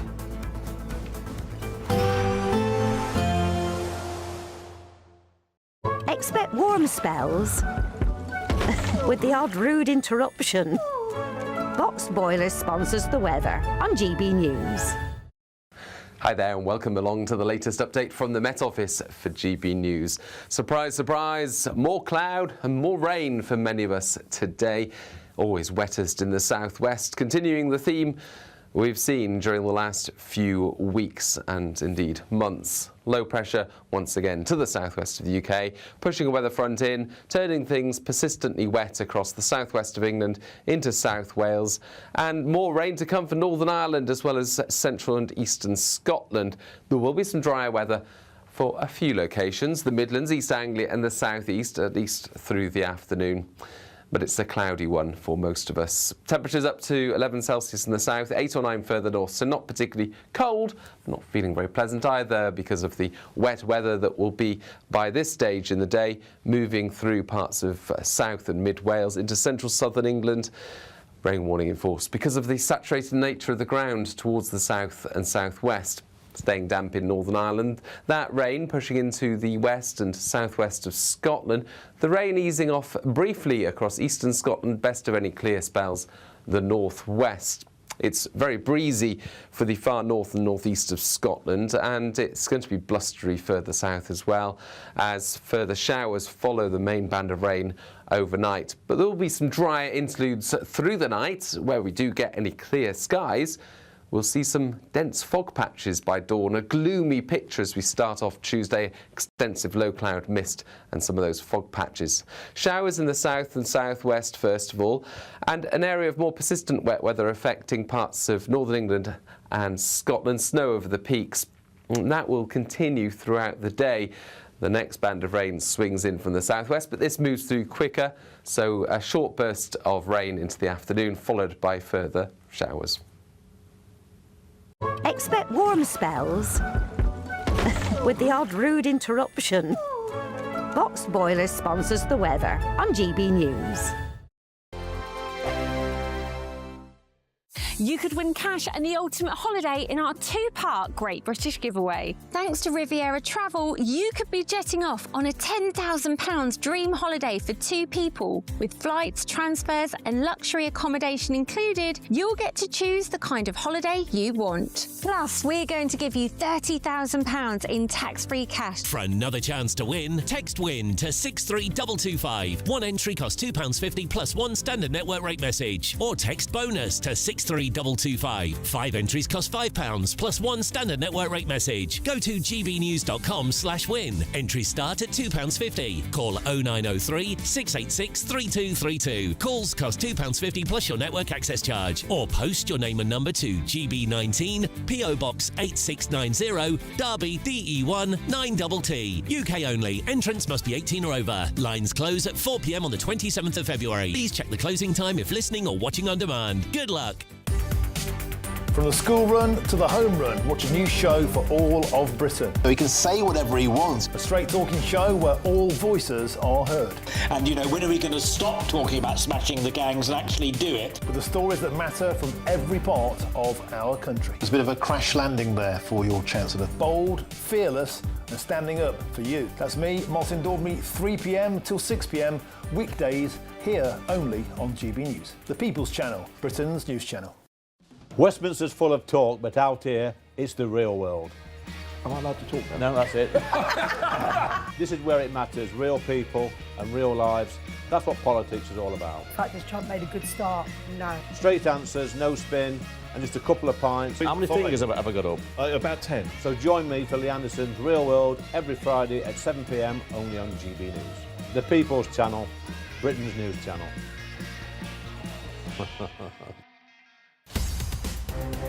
the GB Newsroom, we bring you the news as it happens. With our team of dedicated journalists across the UK, we're ready to keep you up to date with what's happening every half an hour, every single day. Bulletins here on GB News, the People's Channel, Britain's news channel. No matter the state it's in, this is our nation. Join me, Jacob Rees-Mogg, for a genuine, honest discussion on where we have been, where we are going, and where we are with the people who set the direction. Tune in to State of the Nation every Monday to Thursday, 8 to 9 o'clock, only on GB News. Join me, Nana Akweer, for an informative, interactive news programme with a difference. It's fun. No, he didn't say that, Dave. I'm so surprised. I think there's an element of truth to that. Join me from 3 p.m. every weekend, only on GB News, Britain's news channel.